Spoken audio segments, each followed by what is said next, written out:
Okay, baik. Mungkin suara slow sikit sebab batuk. Bismillahirrahmanirrahim. Assalamualaikum warahmatullahi taala wabarakatuh. Alhamdulillahi rabbil alamin. Wassalatu wassalamu latamani al-akmalani al-adwamani al-mutalazimani ala sayyidina wa habibina wa maulana Muhammadin wa ala alihi wa sahbihi ajma'in. Subhanaka la ilma lana illa ma 'allamtana innaka antal alimul hakim wa la hawla wa la quwwata illa billahil aliyyil azim. ربنا اشرح لنا صدورنا ويسر لنا أمورنا ربنا آتنا من لدنك رحمة وهيئ لنا من أمرنا رشدا اللهم فقهنا في الدين وعلمنا الحكمة وتأويل الكتاب وصلى الله على سيدنا محمد وعلى آله وصحبه وبارك وسلم والحمد لله رب العالمين. Jadi insyaAllah memandangkan takut blackout macam yang lepas. Jadi sekarang ni dekat sini pukul 4.10. Jadi insyaAllah pukul 5.45 limit. Okay, 5.45 kita akan berhenti sebab biasanya 5.50 macam tu dia akan start blackout. Jadi insyaAllah pada majlis kali ni Ana akan cuba bagi cara baca lebih macam berat kepada sina'ah hadisiyah. Okay. Sina'ah hadisiyah yang masuk berkaitan dengan rijal sedikit. Okay. Pada minggu depan lebih kepada dari segi istinbat. Okay. Supaya antum tahu corak bacaan. Okay. Corak bacaan yang mana sesuai mengikut kehendak antum. Kalau seseorang nak kepada sina'ah begini bacaannya, siapa nak kepada istinbat hukum begini cara dia, kita akan tunjukkanlah. Jadi insyaAllah kita akan fokus kepada masalah sina'ah dekat sini insyaAllah ta'ala.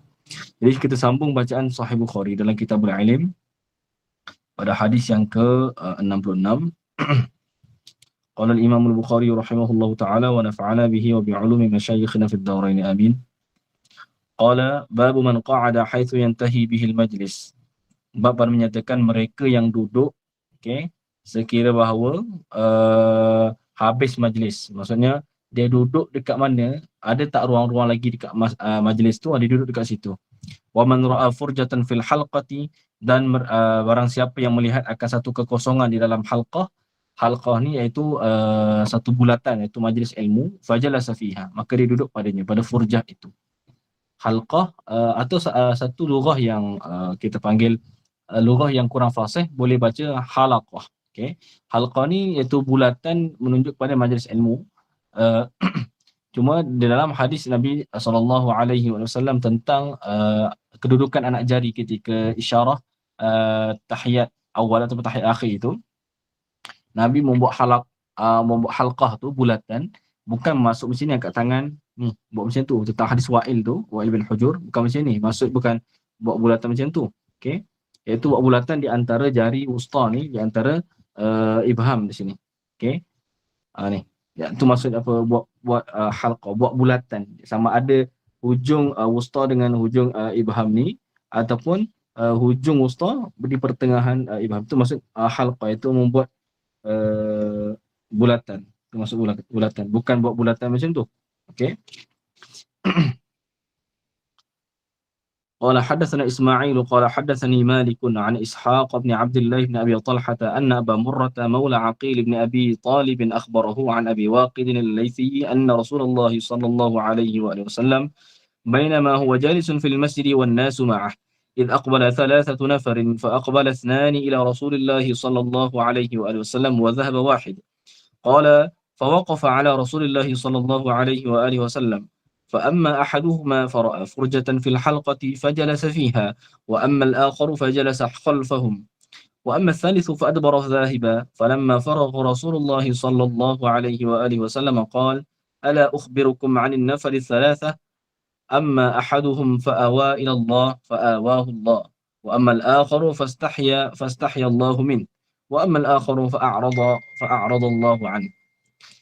Jadi Imam Al-Bukhari meriwayatkan daripada Ismail. Okay. Disebut bila kata Ismail di sini, di antara guru bagi Imam Al-Bukhari ialah Ismail bin Abi Uwais. Okay. Ismail bin Abi Uwais. Ismail bin Abi Uwais ni ialah anak saudara bagi Imam Malik. Jadi haddatsani Malik itu Imam Malik bin Anas. Jadi di antara Al-Bukhari dengan Imam Malik itu ialah wasitah dia seorang sahaja. Okay. Yang paling banyak Imam Bukhari riwayat melalui jalur Imam Malik iaitu melalui wasitah Ismail bin Abi Uwais. Okay. So Imam Malik tu dia punya khali dia tu, khal. Okay, iaitu pakcik sebelah ibu dia tu. Okay. Iaitu Imam Malik bin Anas ini adik-beradik bagi ibu si Ismail bin Abi Uwais. Okey. Untuk ni Ismail bin Abi Uwais, siapakah di antara imam enam ini, iaitu Al-Bukhari, Muslim, Abi Daud, Tirmizi, Nasa'i dengan Ibnu Majah ni, siapakah yang meriwayatkan daripadanya? Okey. Kesemua enam ini meriwayatkan daripadanya kecuali Imam Nasa'i. Kecuali Imam Nasa'i. So Ismail bin Abi Uwais ini setengah daripada rijal bagi khamsah. Ataupun kita panggil rijal sittah kecuali Nasa'i. Okey. Jadi setengah daripada rijal Bukhari, Muslim, kemudian Abi Daud, Imam Tirmizi dengan Ibnu Majah. Nasa'i tidak. Imam Nasa'i tidak meriwayatkan daripada Ismail bin Abi Uwais. Okey. Cumanya Ibnu Majah seorang sahaja daripada 5 imam yang meriwayatkan daripada Ismail bin Abi Uwais ini, dia meriwayatkan secara wasithah. Okey, secara wasithah. Maksud Imam Ibnu Majah ini tidak riwayat langsung daripada Ismail bin Abi Uwais, tapi dia ada wasithah. Adapun Imam Bukhari, Imam Muslim, Imam Tirmizi, Imam Abi Daud, mereka langsung riwayat secara mubasyarah daripada Ismail bin Abi Uwais. Siapakah di antara wasithah di antara Imam Ibnu Majah dengan dengan Ismail bin Abi Uwais, Al-Asbahi Al-Madani ini, ialah 2 orang. Yang pertama sekali Muhammad bin Yahya. Muhammad bin Yahya. Bila disebut Muhammad bin Yahya, ialah murad dia iaitu Muhammad bin Yahya Az-Zuhli. Muhammad bin Yahya Az-Zuhli, yang mana beliau ini asalnya guru bagi Imam Bukhari dan juga guru bagi Imam Muslim, yang mana tertimpa dengan masalatul lafzi dekat Naisabur, sebagaimana kita telah ceritakan sebelum ni. Itu di antaranya. Dan satu lagi, seorang lagi Ja'far bin Musafir. Jadi di antara Imam Ibnu Majah dengan Ismail bin Abi Uwais ini ada wasithah, 2 orang. Okay, dalam Sunan Ibnu Majah, pertama sekali Muhammad bin Yahya, iaitu Az-Zuhli. Yang kedua Ja'far bin Musafir. Ja'far bin Musafir. Okay, kemudian kalau ditanya, kenapa Kenapa Imam Nasa'i tidak meriwayatkan daripada Ismail bin Abi Uwais? Soalan yang biasalah kalau bagaimana kita nak tahu sina'ah ataupun manhaj para imam kita di dalam kitab walaupun mereka tidak naskan, ialah di mana Imam Nasa'i tu dia atlaqal qawla bid-dha'f, mengitlakkan mana di sisi beliau, di sisi Imam Nasa'i ini, Ismail bin Abi Uwais ialah perawi yang dhaif. Okey, perawi yang dhaif. Tak kiralah dia riwayat dia daripada Khalidiyah ke ataupun selain daripada riwayat dia daripada Imam Malik ke, di sisi An-Nasa'i beliau ini ialah dhaif. Sebab itulah seperti kalau kita baca dalam kitab Imam Al-Amir As-Sun'ani dalam Tawdihul Afkar itu, beliau menjelaskan tentang perkataan sebahagian muhaddisin mengatakan bahawa Imam An-Nasa'i ini lebih syadid syarat dia. Syartuhu asyad. Syarat perawi dia tu lebih syadid berbanding dengan Imam Muslim. Jadi kalau ikut As-Sahihah, ranking Kutubus Sittah ni, dia nombor 3 Nasa'i. Okay. Adapun tertib yang lebih masyhur, tertib Kutubus Sittah ini yang paling masyhur Sahih Al-Bukhari, kemudian yang kedua Sahih Muslim, yang ketiga Sunan Abi Daud, yang ketiga Jami' At-Tirmidzi, yang keempat Sunan Nasa'i iaitu Al-Mujtaba. Imam Nasa'i ada Sunan Sughra iaitu Al-Mujtaba dan ada Sunan Kubra. Yang dimasukkan 6 kitab ni Sunan Sughra iaitu Al-Mujtaba ataupun Al-Mujtana. Yang keenam baru Sunan Ibnu Majah. Okey. Cuma itu tertib yang masyhur. Adapun tertib as-sahihah, Imam Nasa'i berada di kedudukan yang ketiga. Sebab sangat ketat syarat dia. Jadi nak jumpa hadis yang dhaif jiddan dekat Nasa'i tak ada. Okey. Apatah lagi yang maudhu'. Okey. Adapun dalam Sunan Ibnu Majah ada hadis yang maudhu'. Okey, dalam 1-2 macam tu. Okey. Qala hadatsana Ismail, iaitu Ismail bin Abi Uwais. Qala hadatsani Malikun, telah menceritakan kepada aku oleh Imam Malik, an Ishaq bin Abdullah bin Abi Talhah anna Aba Murrah maula Aqil bin Abi Talib akhbarahu an Abi Waqid al-Laitsi anna Rasulullah, bahawa Rasulullah sallallahu alaihi wasallam ketika mana dia itu duduk di dalam masjid, wan nasu ma'ah, dan manusia itu iaitu para sahabat beserta dengan Nabi. Nabi duduk, para sahabat duduk sekali, ada di dalam masjid. Kemudian id aqbala thalathatu nafarin, Okay, ketika itu datanglah 3 orang kumpulan, okay, 3 kelompok daripada manusia. Fa'aqbala thnani ila Rasulillah sallallahu alaihi wasallam, maka berhadaplah 2 orang ini ke Rasulullah, iaitu berhadap ke majlis Rasulullah, iaitu Rasulullah tengah duduk majlis bersama sahabat tu, mereka join sekali majlis tu. Wa dhaba wahidun, dan satu kumpulan lain tu, okey, pergi, okey, baliklah. Dhahaba maksud pergi, balik, tak join majlis tu. Qala, okey, berkata ia Abi Waqid Al-Laitsi, fawaqafa ala Rasulillah, iaitu mereka pun kedua-dua kumpulan ini pun berhenti di atas Rasulullah sallallahu alaihi wasallam, iaitu ala majlisihi.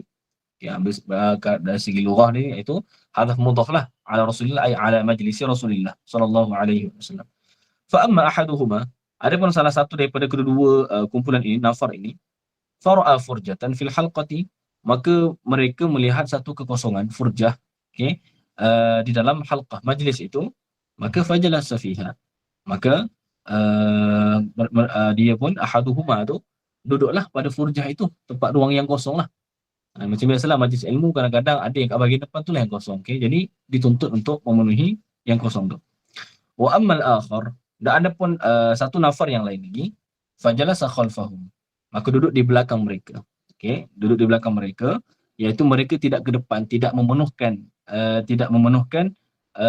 yang kekosongan tadi tu. Wa amma thalith, dan ada pun nafar yang kedua, kumpulan yang ketiga, fa adbara zahiban, maka mereka berpaling dalam keadaan pergilah, okey, tak join majlis tu.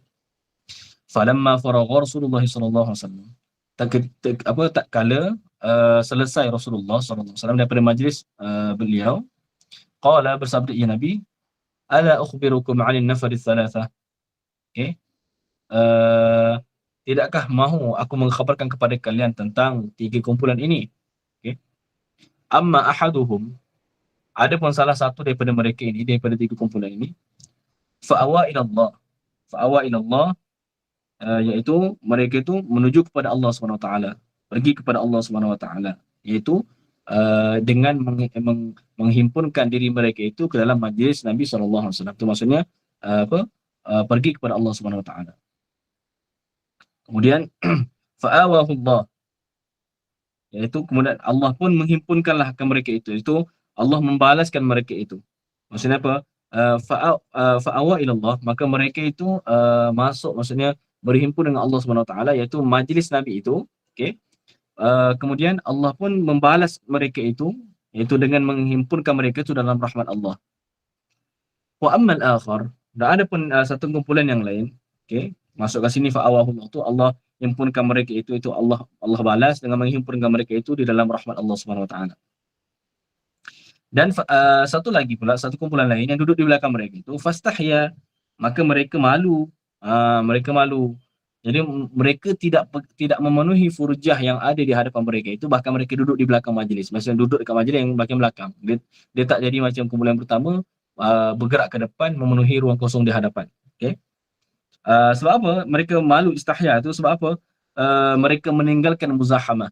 Muzahamah ni mana saling merapat, maksudnya bila orang belakang baru sampai, so bila macam nak ke depan jadi orang akan tengok. Jadi mereka malu, okay? Mereka malu dengan Nabi, dan mereka malu dengan para sahabat yang lain, okay? Jadi mereka duduk situ juga, okay? Fastahyallahu min, maka Allah pun malu daripada mereka itu. Ingat penggunaan penggunaan istihya macam ni, okey.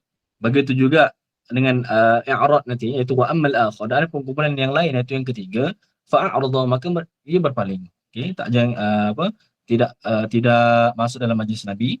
Fa'aradallahu anhu, maka Allah pun memalingkan mereka itu daripada rahmat Allah Subhanahu Wa Taala. Di sini bila kata macam tengok ni, menisbahkan istihya, okey, malu, dan i'rad, okey, kepada Allah Subhanahu Wa Taala, menisbahkan, iaitu diisnadkan fi'il ini kepada Allah Subhanahu Wa Taala, fastahyallahu min fa'aradallahu an. Ini bukanlah dalam bab sifat. Sebab tu bukan semua apa-apa yang diidhafatkan, dinisbahkan kepada Allah Subhanahu Wa Taala itu kita boleh panggil sebagai sifat Allah. Allah itu ada sifat istihya, Allah ada sifat malu yang zahir, Kemudian malu yang zahir itu malu yang maklum biasa malu ke orang malu macam mana. Okey. Kemudian kaifiat malu tu sahaja apa yang berbeza, yang tidak diketahui. Bukan macam tu, bukan macam tu. Okey. Jadi bukan semua benda yang diidhafatkan kepada Allah Subhanahu Wa Taala itu kita boleh panggil sebagai sifat Allah Subhanahu Wa Taala. Macam di sini, ini dalam bab musyakalah sahaja. Dalam bab musyakalah, siapa yang belajar balaghah dia tahu. Okey.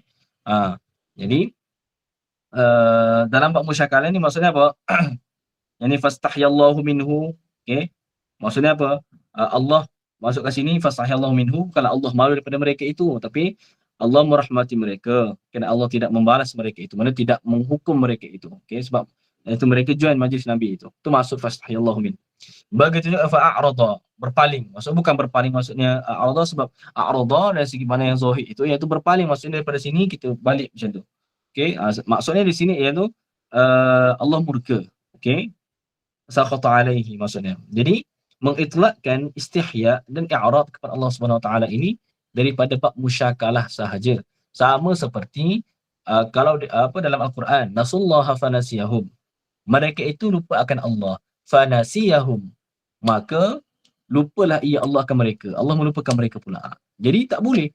Wa nasiyahum, nasullaha fanasiyahum. Mereka lupa akan Allah dan Allah melupakan mereka. Melupakan kat sini, nisyan bukanlah sifat bagi Allah. Walaupun diidhafatkan, disandarkan kepada Allah Subhanahu Wa Taala, tapi tidak boleh diitlak bahawa itu ialah sifat Allah. Bahawa tak boleh kita kata berdasarkan nasullaha fanasiyahum Allah ada sifat nisyan. Nisyan yang ma'ruf, nisyan yang lupa tapi yang zahir, maksudnya semua orang faham. Tapi lupa Allah tak sama dengan lupa makhluk. Tak boleh macam tu. Okey, itu maksudnya sebab tu ditakwilkan kat situ, fanasiyahum ay fatarakahum. Allah tinggalkan mereka itu. Tu di antara tempat-tempat yang wajib takwil. Kalau tak nanti, kalau ikut zahir, tu bermasalah. Okey, akhirnya menisbahkan sesuatu sifat kekurangan bagi Allah Subhanahu Wa Taala. Jadi di sini sama juga itlaq istihya dengan i'rad itu dalam bab musyakalah saja. Jadi musyakalah nak menyamakan saja sifat yang sebelumnya. Contoh nasullah fanasiyahum. Nasullah, mereka lupa akan Allah. Maka dibalaskan juga, okey, dibalaskan juga fanasiyahum macam tu. Jadi nak meraihkan syakl. Okey, jadi bukanlah mengatakan Allah itu ada sifat nisyan. Okey, begitu juga dengan dalam hadis qudsi, Allah kata maridtu wa lam ta'udni. Okey, tak maridtu, aku sakit. Mana disebabkan sakit itu kepada Allah. Maridtu wa lam ta'udni, dan kamu tidak ziarahkan aku. Okey, tak boleh kita kata Allah ada sifat marad, sifat sakit yang zahir. Kemudian cuma kaifiat zahir sakit Allah tu macam mana kita tak tahu. Tak boleh kata macam tu. Itu dah satu kekurangan yang sangat besar disebabkan kepada Allah Subhanahu Wa Taala. Okey, ta'alallahu 'uluwan kabira. Tu maksud dia. Kemudian kata Imam Bukhari rahimahullahu taala, bab qaulin Nabi sallallahu alaihi wasallam, rubba muballighin aw 'amin sami'in. Bab pada menyatakan sabdaan Nabi sallallahu alaihi wasallam, rubba muballighin aw 'amin sami'in. Okey. Kalimah rubba ini dia setengah daripada haraf jar yang syibih zaid. Okay, syabihum bizaid. Jadi dia ada makna, cuma maknanya tengok kepada siap, tengok kepada halaman konteks ayat tu. Okey. Rubba kadang-kadang masuk li taqlil, terkadang ada masuk li taksir, kebanyakan. Okey. So di sini Nabi SAW bersabda, rubba muballighin, terkadang orang yang disampaikan. Okey. Mana orang yang bukan dengar langsung daripada Nabi, maksudnya orang yang selepas itu, tabi'in dan sahabat yang tidak dengar langsung daripada Nabi, yang disampaikan sabdaan Nabi itu kepada mereka, itu muballigh yang disampaikan. Rubba muballighin, terkadang orang yang disampaikan itu aw'a itu lebih hafal, ahfaz, lebih ingat min sami'in, daripada orang yang mendengar. Itu daripada orang yang mendengar langsung daripada Nabi. Jadi buktinya macam hadis-hadis Nabi SAW, ada yang sampai kepada para sahabat ada tidak boleh istinbat hukum. Bila sampai kepada tabi'in, sampai kepada para imam kita, Imam Al-Arba'ah, mereka istinbat hukum. Jadi mereka lebih hafal dan lebih pandai, lebih memahami, lebih faqih. Okey. Itu normal. Okay. Kemudian kata Imam Al-Bukhari rahimahullah taala, qala haddatsana Musaddadun. Okey, qala haddatsana Musaddad. Musaddad ni di antara nama yang agak nama yang agak gharib. Okey, nama yang agak gharib disebut dengan orang Arab sendiri. Okey, sebab nama dia Musaddad bin Musarhad. Nama dia Musaddad bin Musarhad. Okey, bin Musarbal, wazan samanya bin Murabal.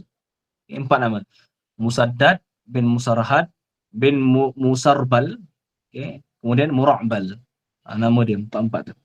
Dan Imam Bukhari tu banyak riwayatkan juga daripada Musaddad, okay. Qala, berkata ia Musaddad, haddatsana Bishrun, okay, mentahadiskan akan kami oleh Bishrun, okay. Bila Bishrun itu Bishr ibn al-Mufaddal, Bishrun ibn al-Mufaddal nama dia. Qala haddatsana Ibnu Aun, telah menceritakan kepada kami oleh Ibnu Aun, okay. Ibnu Aun ni nak bagi tahu satu benda yang penting. Ibnu Aun, beliau seorang yang sangat siqah, okay. Sehingga Imam Syu'bah Ibn al-Hajjaj sebut apa? Dia kata apa? Syakku Ibn Aunin ahabbu ilayya min yaqini ghairi. Syak Ibnu Aun ini ni terhadap periwayatan hadis, syak dia tu lebih aku suka berbanding dengan yakin orang lain. Okey. Jadi tu Imam Syu'bah sebut sebagaimana yang dinukilkan secara bersanad oleh Imam Ibnu Abi Hatim Ar-Razi dalam Muqaddimah Al-Jarh wa Ta'dil. Okey. Ada satu benda penting untuk anda sampaikan kepada antum, iaitu tentang manhaj a'immah kita pada sebahagian kitab. Okey. Kebanyakan daripada orang yang takhasus hadis ni, yang lagi-lagi di Malaysia ni, kebanyakannya mereka tidak ada kata istilah mujawazatul mu'asirin. Mereka hanya banyak istighal baca kitab-kitab mu'asirin sahaja. Mereka tak boleh jadi a'immah, tak boleh jadi imamul mu'asirin nisbah sekarang ni. Sebab apa? Mereka tak lajak, tak ada mujawazatul mu'asirin. Mereka hanya membaca karya-karya macam apa? Ulama-ulama kontemporari semasa saja. Mereka tidak baca karya-karya ulama mutaqaddimin, mereka mengkaji sendiri. Sebab kitab-kitab ulama mu'asirin ini mereka kaji terhadap kitab-kitab mutaqaddimin. Jadi kalau kita hanya berpandukan kitab-kitab mereka yang mu'asirin sahaja, maka kita tak akan lebih daripada mereka. Kita hanya di bawah daerah mereka sahaja. Tak ada mujawazatul mu'asirin. Jadi anak anak luahkan agak macam satu yang perlu diperbaiki. Kalau secara peribadilah, ketika anda baca jurnal-jurnal dekat Malaysia, banyak macam tu. Sekitar perbahasan ulama mu'asirin saja. Mana kajian itu tidak langsung kepada kitab mutaqaddimin. Sedangkan boleh, okay, dengan manhaj yang tepat. Tapi mereka lebih suka menukil, dan nukilan daripada kitab mutaqaddimin pun hanya berdasarkan apa yang dinukilkan oleh mu'asirin.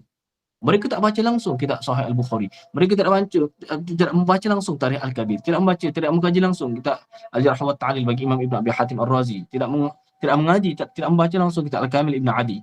Contoh kitab-kitab yang utama mutaqaddimin tu.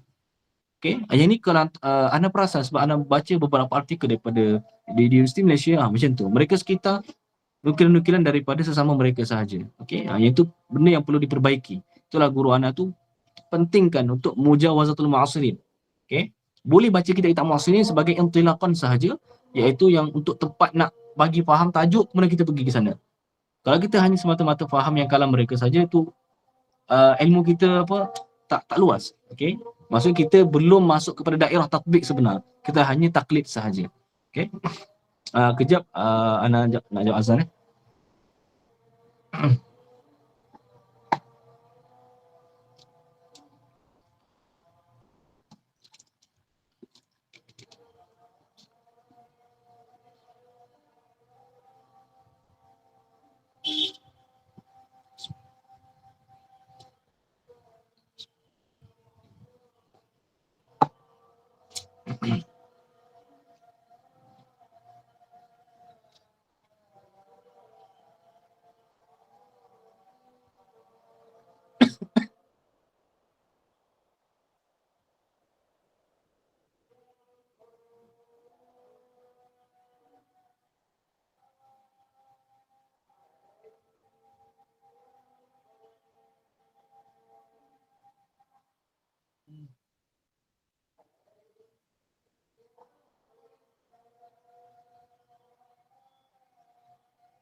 Bismillahirrahmanirrahim.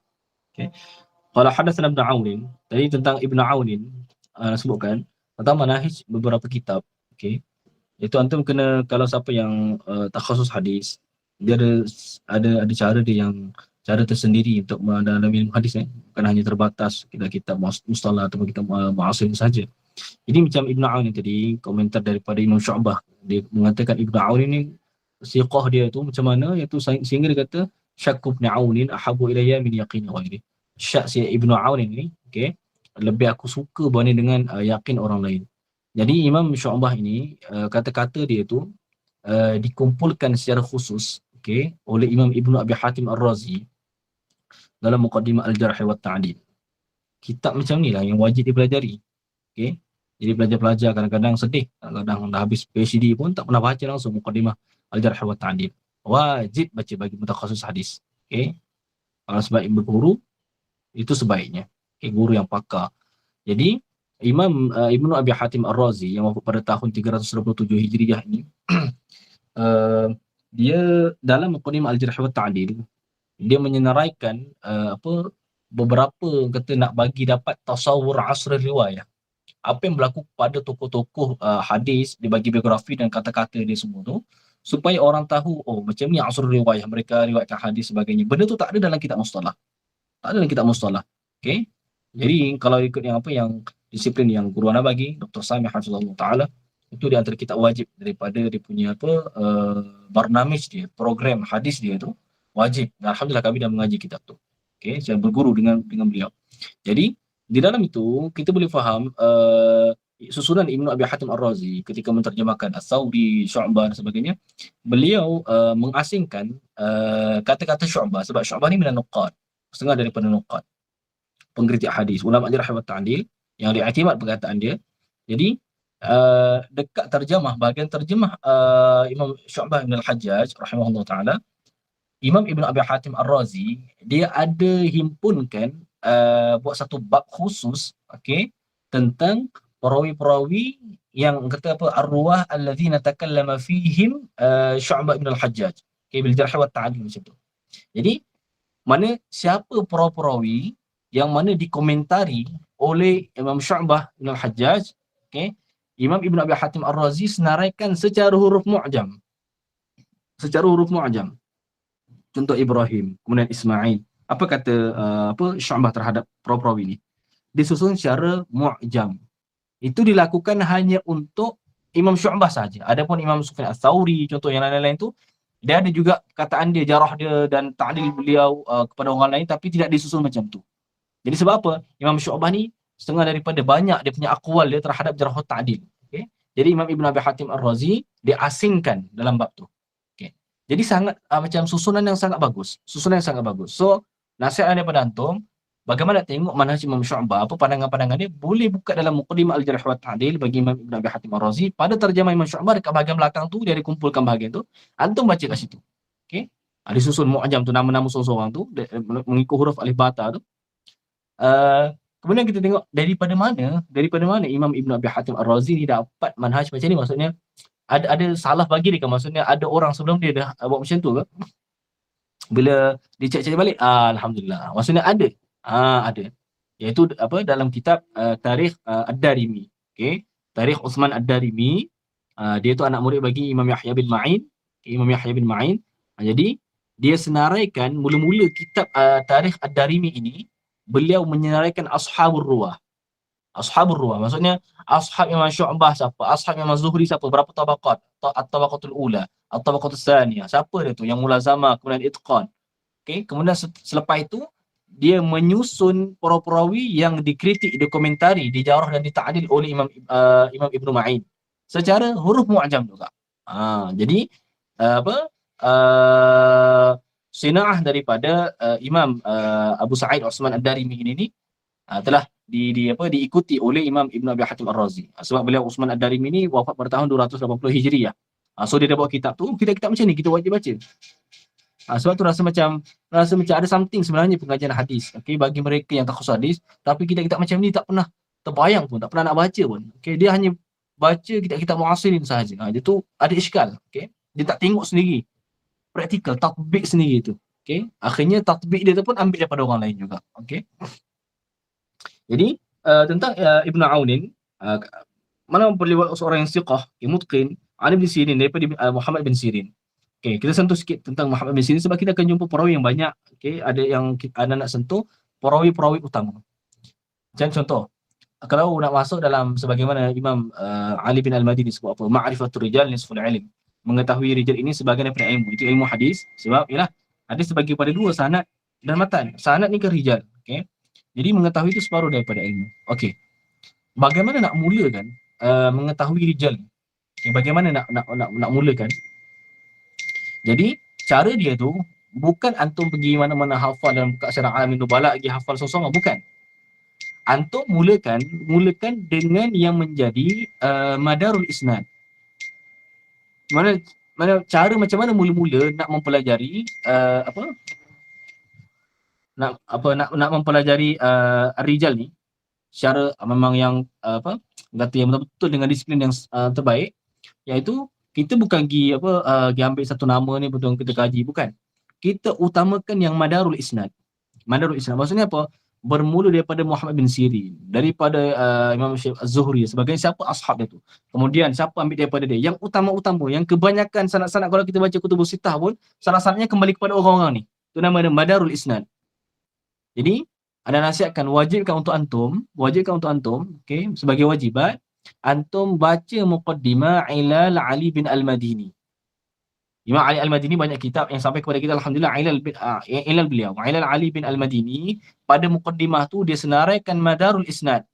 Okey, siapa ambil daripada dia, kemudian siapa Amash pula daripada sebelah Basrah, siapa dari sebelah Kufah, dari sebelah Wasit pula siapa, supaya kita tahu jalur mereka tu daripada siapa, kemudian anak murid yang utama dia yang sebelah Basrah siapa, sebelah Kufah siapa, sebelah Madinah siapa, sebelah Mekah siapa.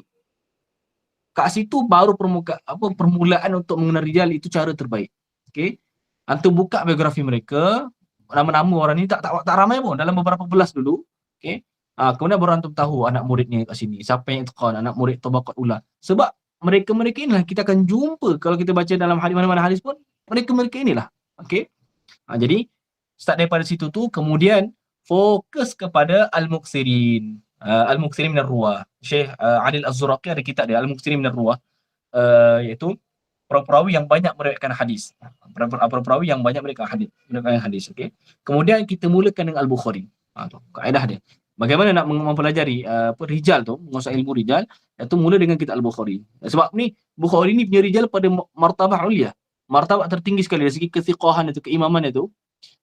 Sebab kalau kita baca dekat yang ni dulu, nanti kita akan jumpa dekat kitab-kitab yang lain, so kita boleh tahu, oh ni rijal Al-Bukhari. So ada dah dapat sinaahnya rijal Al-Bukhari, mana satu benda yang mereka peringkat yang kata tinggi. Jangan sampai pelajar takhasus hadis pergi mula mengenal masuk ilmu rijal, dia pergi kitab gharaib. Dia pergi baca kitab gharaib Imam Malik bagi Imam Darqutni misalnya, juzuk yang sampai itu, kemudian dia baca kitab Al-Gharaibul Muntaqatah bagi Ibnu Hajar. Tak kena cara macam tu. Sebab pentingnya untuk kita tahu siapa madarul isnad, perawi utama dalam hadis, yang mana mereka inilah perawi utama yang meriwayatkan hadis sampai kepada kita. Kemudian baru pergi kepada perawi yang bermasalah. Maksudnya kita utamakan perawi utama yang imam, siqah semua tu, yang sabit, kemudian baru kita pergi kepada yang lain-lain yang peringkat di bawah tu. Sebab apa? Kat situ secara tidak langsung kita akan masuk kepada cara bagaimana ulama hadis menilai para perawi. Anda nak tahu tak macam mana ulama hadis ini, para nuqat menilai hadis atau menilai perawi ni, jarh ta'dil. Macam mana cara beliau ni mengatakan, oh perawi ni thiqah, perawi ni dhaif. First kali mereka tengok kepada marwiyat perawi ini. Melihat kepada marwiyat perawi ini ni. Maksudnya bukan tiba-tiba kata perawi ni dhaif, saduq dan sebagainya. Tak. Dia himpunkan marwiyat, mana hadis-hadis yang diriwayatkan oleh perawi tersebut, kemudian dia muqaranahkan dengan matan hadis yang diriwayatkan oleh thiqat. Ni kalau baca dalam muqaddimah Imam Muslim dalam kitab At-Tamyiz, okey, anda akan nampak benda Imam Muslim bagi satu topik penting, iaitu first kali asal untuk menilai para perawi itu kembali kepada marwiyat mereka itu. Okey.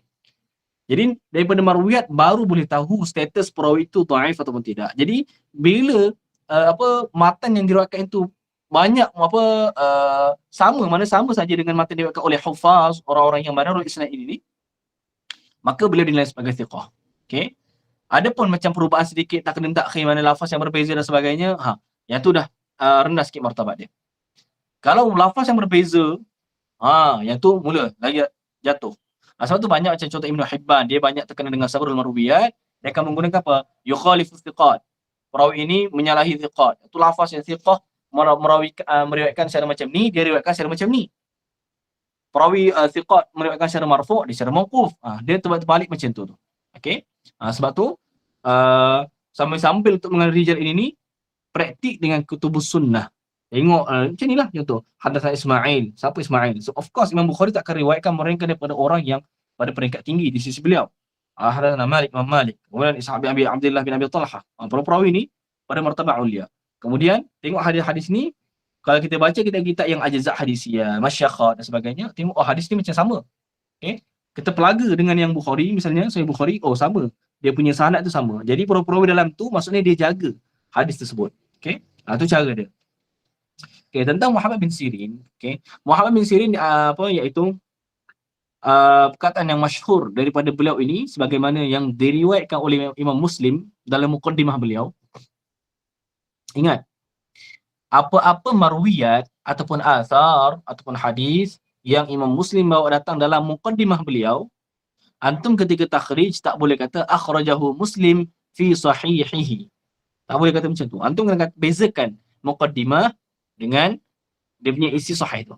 Antum kena kata akhrajahu Muslim fi muqaddimati sahihihi. Sebab Imam Muslim syarat dia pada muqaddimah tidak ketat sebagaimana syarat dia di dalam sahih Muslim. Okey. Jadi Imam Muslim ada meriwayatkan asar daripada Muhammad bin Sirin, Ibnu Sirin, apa perkataan ma'ruf, pelajar hadis kena tahu apa asar yang ma'ruf daripada Muhammad bin Sirin ini, iaitu ketika mana beliau mengatakan lam yakunu yas'aluna 'anil isnad. Okey, mereka itu ulama hadis, lam yakunu yas'aluna 'anil isnad. Mereka tidak minta, tidak bertanya tentang isnad dulu tu. Tak tanya siapa sanad, siapa perawi yang meriwayatkan, tidak tanya. Falamma waqa'atil fitnah, tatkala berlaku fitnah. Tatkala berlaku fitnah tu fitnah apa? Fitnah pembunuhan Sayyidina Utsman bin Affan radhiyallahu taala anhu, sebagaimana yang ditafsirkan oleh Imam Imam Al-Qurtubi dalam kitab Al-Mufhim lima ashkala min talkhis Sahih Muslim. Tatkala berlakunya fitnah pembunuhan Sayyidina Utsman bin Affan radhiyallahu taala anhu, maka ketika itulah barulah mereka itu ulama hadis barulah kata qalu sammu lana rijalakum. Sammu lana, sebutkan kepada kami rijalakum, siapa rijal kalian. Maksudnya kamu sampaikan hadis daripada Nabi, sebutkan nama para perawi tersebut. Sebutkan sammu lana rijalakum. Itu kaedah hadis. Mana siapa-siapa mendakwa kata ni Nabi sebutkan, sammu lana rijalakum, datangkan mana sanad dia supaya dicek nanti perawi yang dhaif ke waddah ke dan sebagainya, boleh dicek. Maka kata Imam Muhammad bin Sirin, fayunzaru ila ahli sunnah fayukhadhu hadithuhum. Maka dilihat daripada ahli sunnah wal jamaah, itu diambil hadis mereka itu. Okey. Kemudian apa? Jika wa yunzar ila ahli bidah, dan dilihat kepada ahli bid'ah, maka fayutraku hadithuhum. Maka ditinggalkan hadis mereka itu, ahli bidah. Jadi mubtadi' ditinggalkan. Cumanya ini secara umum. Okey. Nak kata awal-awal taftish daripada Muhammad bin Sirin zaman beliau itu tu, adanya mana sebab kenapa bermulanya orang tanya tentang rijal sebagainya itu apabila berlaku fitnah Sayyidina Utsman. Okey. Jadi ini secara umum. Adapun nanti riwayat mubtadi', tu adakah diterima mutlaqan ataupun ditolak mutlaqan ataupun diterima sebahagian, tidak diterima sebahagian, itu nanti masuk kepada dirasatul asanid. Okey, sebab masalah riwayatul mubtadi' itu termasuk daripada bab khusus dalam dirasatul asanid, riwayatul mudallis, riwayatul mukhtalitin, itu termasuk daripada termasuk daripada pembahasan dirasatul asanid. Okey. Ali bin Sirin an Abdul Rahman bin Abi Bakrata an abihi qala dzakara an-nabiy sallallahu alaihi wasallam qa'ada ala ba'irihi. Dia sebut bahawa Nabi sallallahu alaihi wasallam duduk di atas ba'irihi, di atas untanya. Okey. Wa amsaka insanun bi khitamihi aw bi zimamihi. Dan seorang insan di sini pada riwayat yang lain sahabat kata itu Sayyidina Bilal bin Rabah. Sayyidina Bilal bin Rabah, Bilal itu seorang insan ini memegang khitam. Khitam ni tali kekang, kuda tu, ba'ir Nabi itu, unta itu, bizima ataupun bizimamihi. Au tu syakku minar ruah. Bila tu baca sini ni, para perawi yang syak. Okey. Habis khitam ke busy imam. Tu dia syak. Okey. Makna lebih kurang saja. Jadi seorang insan yang dikatakan Sayyidina Bilal ini memegang khitam ba'ir Nabi ini, qala bersabda ia Nabi, "Ayyu yaumin hadha?" Hari apakah ini? Hari apakah ini? Fasakatna. Maka kami pun diam. Hatta zananna annahu sayusammihi siwasmihi. Sehingga kami sangka bahawa Nabi SAW akan memperlamakan hari ini dengan apa? Dengan selain namanya yang ma'ruf. Mereka semua sahabat tahu hari itu hari Yaumun Nahr. Yaumun Nahr, okey? Hari 10 Zulhijjah. Tapi cuma sahabat tak jawab, takut macam mereka sangka kok Nabi nak bagi nama baru ke untuk hari itu. Kemudian Nabi sebut, qala alaysa yaumun nahr? Tidakkah hari ini Yaumun Nahr? Qulna, kata kami itu para sahabat ketika itu, bala, bahkan ya. Qala, bersabda ya Nabi, fa ayyu syahrin hadha? Maka bulan apakah ini sekarang ni? Okey, fasakatna hatta zananna annahu sayusammihi bi ghairi ismihi. Kami pun diam sehinggalah kami menyangka bahawa Nabi akan memperlamakan bulan ini dengan selain namanya yang ma'ruf. Faqala, maka bersabda ya Nabi, alaysa bi Zulhijjah? Bukankah ini bulan Zulhijjah? Qulna bala, ya, bahkan ya Rasulullah. Qala, bersabda ya Nabi sallallahu alaihi wasallam, fa inna dima'akum, sesungguhnya darah kalian, wa amwalakum, dan harta kalian, wa a'radakum, okey, dan maruah kalian, bainakum haram, di antara kalian itu ialah haram. Maksudnya tak boleh dirobek, tak boleh ditumpahkan darah, tak boleh dirampas harta, maruah, tak boleh dihilangkan. Okey, itu haram di antara kalian. Ka hurmati yaumikum hadha, sebagaimana haramnya hari kamu ini. Iaitu pada Zulhijjah ni, sehingga daripada Asyurul Hurum, tak boleh nak berperang, tak boleh nak apa. Ka hurmati yaumikum hadha fi syahrikum hadha, sebagaimana hari kamu sekarang ni, iaitu Yaumun Nahr, dan pada bulan kamu ini sekarang, iaitu Zulhijjah, fi baladikum, dan di negeri kamu ini, okey, Tanah Haramain hadha. Kemudian liyuballighi syahidul ghaiba. Ni lam tu lamul amri. Lamul amri maksudnya fi'il amar tu ada fi'il amar bisighah, di sini bukan amar bisighah. Okey, if'alu tu bukan. Di sini bagaimana nak buat fi'il amar suruhan tapi fa'ilnya ialah orang lain, iaitu ghaib. Iaitu kena letak lamul amri, iaitu liyuballighi syahidul ghaiba. Hendaklah orang yang hadir, syahid itu orang yang hadir, menyampaikan kepada al-ghaibah, mereka yang tidak hadir. Mana sahabat yang dengar langsung daripada Nabi ini, hendaklah mereka ini sampaikan kepada sahabat lain yang tidak hadir ketika itu. Kenapa? Kata Nabi SAW, fa inna syahida, sesungguhnya orang yang syahid, iaitu orang yang hadir, asa ayyuballigha, mudah-mudahan dia itu menyampaikan akan man mereka, iaitu al-ghaib itu, yang huwa aw'alahu minhu, yang mana man itu tu, orang yang ghaib itu tu lebih hafal baginya, bagi apa yang Nabi sampaikan itu, minhu minasyahid. Kemudian apa kata Al-Bukhari? Babun al-ilmu qabla al-qawli wal amal. Ilmu sebelum daripada perkataan, okey, sebelum daripada bercakap dan daripada beramal. Perlakuan, pekerjaan. Sebelum bercakap dan sebelum buat, kena ilmu dulu. Kenapa? Ini istinbat daripada liqaulillahi azza wa jalla fa'lam annahu la ilaha illallah. Ni sebab tu apa? Ni setengah apa? Fiqh Al-Bukhari ni, ingat, tarajim ni, babun al-ilmu qabla al-qawli wal-amal tadi, babu qaulin Nabi sallallahu alaihi wasallam rubba mubalaghin aw amin sami'in. Bab-bab semua ni, babu makanan Nabi sallallahu alaihi wasallam yatakhawaluhum bil mau'izah wal ilmi kai la yanfiru. Semua bab-bab ni ialah bab-bab tabwid, okey, ataupun tarajim daripada Al-Bukhari sendiri. Sebab itulah ma'ruf di sisi manusia para muhaddisin, iaitu fiqhul Bukhari fi tarajumihi. Fiqh Imam Bukhari itu terletak pada tarajim dia tu, iaitu pada bab-bab dia ni. Tengok bagaimana apa kefahaman daripada Imam Al-Bukhari ini berdasarkan daripada tarajimul abwab dia tu. Okey, untuk Sahih Bukhari, tarajim dia tu Imam Bukhari sendiri yang buat. Imam Bukhari dia sendiri buat bab tabwid, babun al-ilmu qawla qawla amal. Adapun untuk Sahih Muslim bab-bab di dalam Sahih Muslim bukan Imam Muslim yang lakukan. Mana bukan tulisan Imam Muslim, tetapi daripada syurrah, pensyarah-pensyarah bagi Imam Muslim. Di antara Imam Al-Mazari, di antara orang yang mula-mula mensyarahkan Sahih Muslim. Ada bab daripada Qadhi Iyad dalam Ikmalul Mu'allim. Ada bab daripada Imam Nawawi rahimahullah ta'ala. Jadi boleh baca dalam muqaddimah Imam Nawawi terhadap syarah Sahih Muslim, beliau mensorehkan situ bahawa tabwib daripada Sahih Muslim itu bukan laisa min sana'i Muslim, bukan daripada kerja Imam Muslim. Okay? Bukan daripada tulisan Imam Muslim tapi daripada syurrah. Sebab apa? Imam Muslim ni dia punya dia punya uslub dia tu jenis senang. Imam Muslim maksudnya mudah dihimpunkan dulu hadis-hadis tu dalam satu tempat, jamak turuk. Okey. Imam Al-Bukhari banyak isyarat. Jadi Al-Bukhari kalau kita nak faham sebab apa datangkan hadis ni, tengok pada tarajimul abwab dia tu, munasabah dia tu. Di antara kitab yang bagus masalah membincangkan tentang tarajim abwab Al-Bukhari ini iaitu karangan Imam Ibn Al-Munayyir. Okey, Imam Ibn Al-Munayyir. Okey. Imam Syah Waliullah Dihlawi pun ada juga kita ringkas. Okey.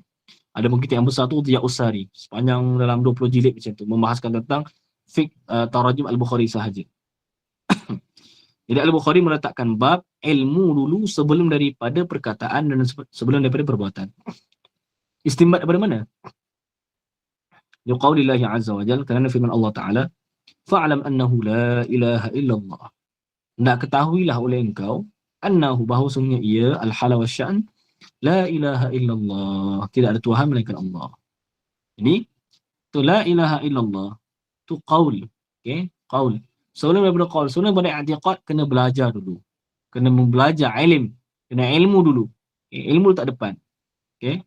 Sebab itulah tak kala seseorang itu meletakkan ilmu di belakang, habis. Meletakkan itu disiplin ilmu dia di belakang, habis. Ketika itu dia tidak ada, dia tidak berada dalam landasan yang betul. Okey. Fabada'a bil ilmi, kata Imam Bukhari, Allah memulakan dengan ilmu. Wa annal ulama, dan bahawasanya para ulama ini, hum, mereka itulah warasatul anbiya, pewaris para nabi. Warasul ilma, mereka mewariskan ilmu. Man akhadahu akhadha bihazzin wafir. Barang siapa yang mengambil ia akan ilmu itu, akhadha bihazzin wafir. Dia telah mengambil satu bahagian, satu habuan yang sangat besar. Wafir iaitu azim. Wa man salaka tariqan yatlubu fihi ilman sahalallahu lahu tariqan ila al-jannah. Dan barang siapa yang melalui satu jalan yang dia tu menuntut di jalan itu tu menuntut akan ilmu, maka Allah akan mempermudahkan baginya jalan ke syurga. Ni. Ingat, ini di antara kelebihan orang menuntut ilmu. Okey. Jadi susah payah kita menuntut ilmu ni, itu sebenarnya itu mempermudah jalan kita ke syurga Allah Subhanahu Wa Taala. Tapi dengan syaratlah, syarat ikhlas, jangan ada niat-niat yang menyimpang. Okey. Sebagaimana telah dijelaskan sebelum ni, penuntut ilmu ni kelebihan dia besar. Mana jalan dia Allah akan permudahkan. Tapi dengan niat yang betul, niat yang bagus. Tapi kalau ada niat yang lain untuk berdebat dengan orang jahil, okay, supaya nampak sebagai alim dan sebagainya, maka tu pun sabit daripada hadis yang sahih juga, masuk neraka juga. Okay, so hati-hati. Niat tu penting. Waqala, dan berfirman ya Allah Subhanahu Wa Taala, innama yakhshallaha min ibadihi al-ulama. Sesungguhnya hanya saja takut akan Allah itu min ibadihi, daripada hamba-Nya itu al-ulama. Ialah ulama. Ulama yang takut pada Allah Subhanahu Wa Taala. Okey, nak tanya dalam ramai-ramai ni, dalam segi lughah lah, dalam segi lughah. Al-ulama tu i'rab jadi apa? Al-ulama i'rab jadi apa? Boleh tolong jawab dekat ni, bahagian komen.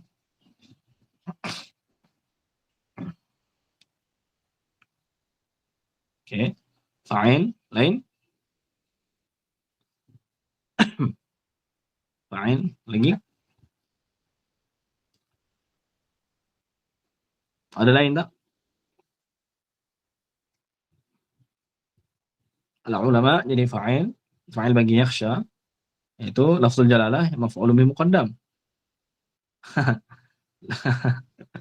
Tak ada khilaf. Okey. Kat sini boleh dua wajah.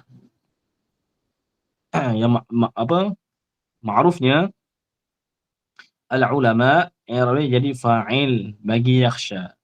Okey. Takut oleh para ulama akan Allah Subhanahu Wa Taala. Ulama tu daripada hamba-hamba Allah itu takut akan Allah Subhanahu Wa Taala. Jawapan kedua dia boleh jadi khabar bagi inna. Khabar bagi inna. Maksudnya gini, jawapannya sini. Lurah antum kena kuat lah sebab mengaji uh, menguasai dengan baik bahasa Arab ini fardu ain bagi yang nak takhasus hadis. Okey. Sebab apa nanti takut masuk dalam apa mengkataba alayhi muta'ammidan tu sebagaimana dikatakan oleh Ibnu Nuqtah tu. Itu tersilap baris sebagainya takut Nabi cakap lain, dia cakap lain. Okey. Jadi macam kat sini antum ketika menjawab, ketika mengajar bahasa Arab, ketika menjelaskan inna ma yakhshallaha min ibadihi ulama, antum cakap macam ni. Al ulama, i'rab ulama ialah fa'il bagi yakhsha jikalau ma tu ialah kafah. Okey, ma tu kafah, inna tu makfufah. Inna, inna, okey, asalnya inna. Contoh, innal a'mala. Lepas tu bila masuk ma kafah. Ma kafah ni, ma yang menghalang inna daripada beramal. Sebab tu nama dia kafatun. Yang menghalang. Inna tu nama dia makfufah. Yang dihalang daripada beramal menasabkan isim selepasnya. Okey. Asal inna tu hanya masuk kepada jumlah ismiyah. Tak boleh masuk kepada jumlah fi'aliyah. Jadi, innal a'mala bila masuk ma kafah jadinya innamal a'malu.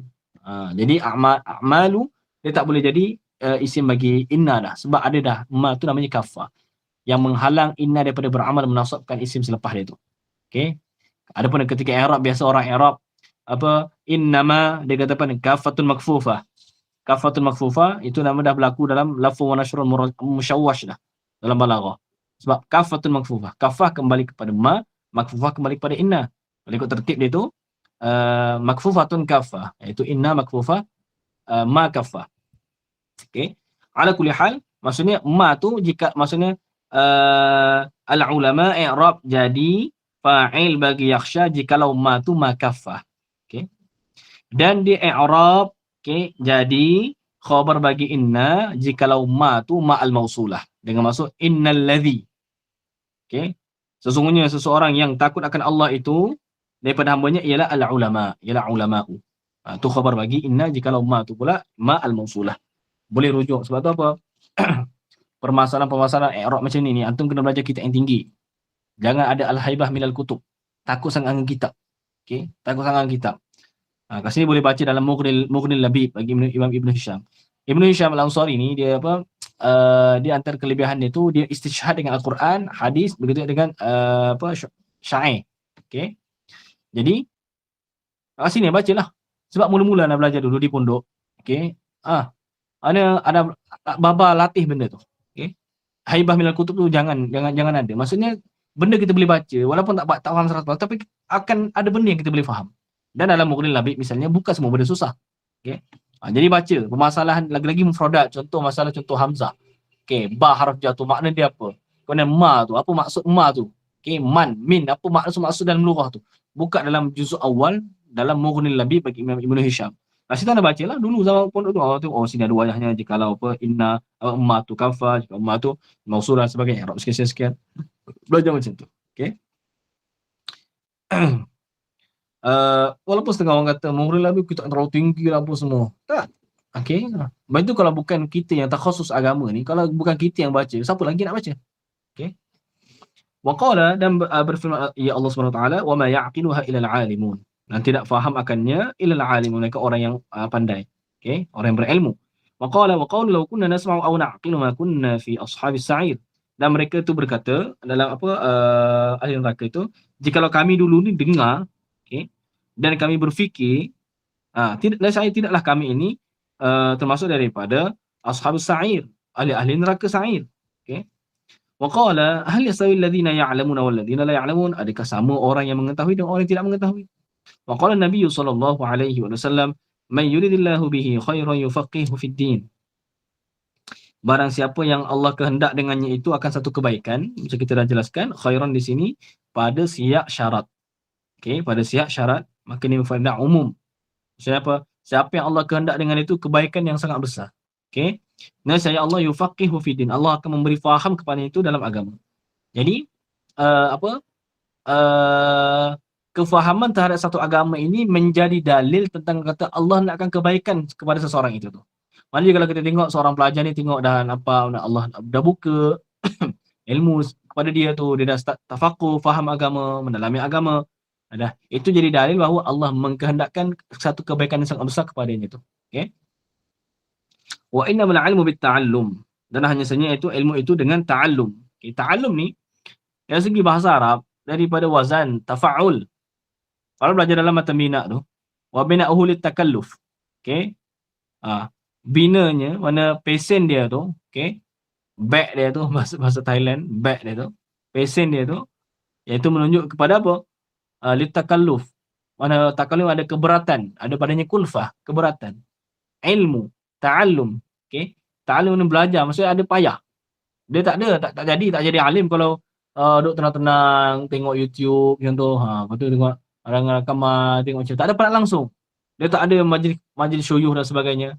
Sebab tu sebahagian daripada salaf dulu pun ketika mana diisyaratkan kepada beberapa orang, seperti Imam Qadhi Iyad, dia kata, buat apa orang ni? Kami takkan ambil ilmu daripada orang yang tidak masyhur bil talab. Dia kata orang yang tak masyhur berada di hadapan pintu masyayikh. Mana majlis-majlis masyayikh, tak pernah tengok muka dia. Okey. Sebab itulah kita akan jumpalah orang-orang ni realiti pada zaman sekarang. Dia tu laisa masyhuran bil talab. Tak masyhur pun dengan kata menuntut ilmu. Maksudnya contoh, kalau kat Mesir ni pada batch yang sama tak pernah, orang tak kenal pun dia. Pergi majlis masyayikh pun tak pernah nampak dia tu. Tapi bila balik Malaysia, masya-Allah. Bila balik Malaysia, masya-Allah. Sebab tu ana bagi tahulah dulu pada pelajar-pelajar di Mesir, di Al-Azhar Asy-Syarif, dulu ana bagi tahu mereka ada satu kisah seram. Dekat ni kisah seram ni dekat pelajar Azhar saja ada. Okey. Ataupun sebahagian pelajar selepas Azhar, okey, kalau ada. Cuma ni berdasarkan apa yang kita tahu dekat Azhar. Iaitu kisah seram ni. Kisah seram betul ni. Paling seram ni. Antum kalau tengok tak tahu boleh tidur ke tak ni. Kisah seram gini. Iaitu waktu kat Mesir, orang ni tak mengaji pun. Orang ni tak mengaji pun. Kita tak tahu dia mengaji dengan syekh-syekh, tak pernah nampak langsung. Dia duduk dalam rumah. Kita tak pernah pergi program masyayikh talaqi, tak pernah pergi. Okay, kuliah pun pergi jarang-jarang. Tetapi disibuk dengan benda lain.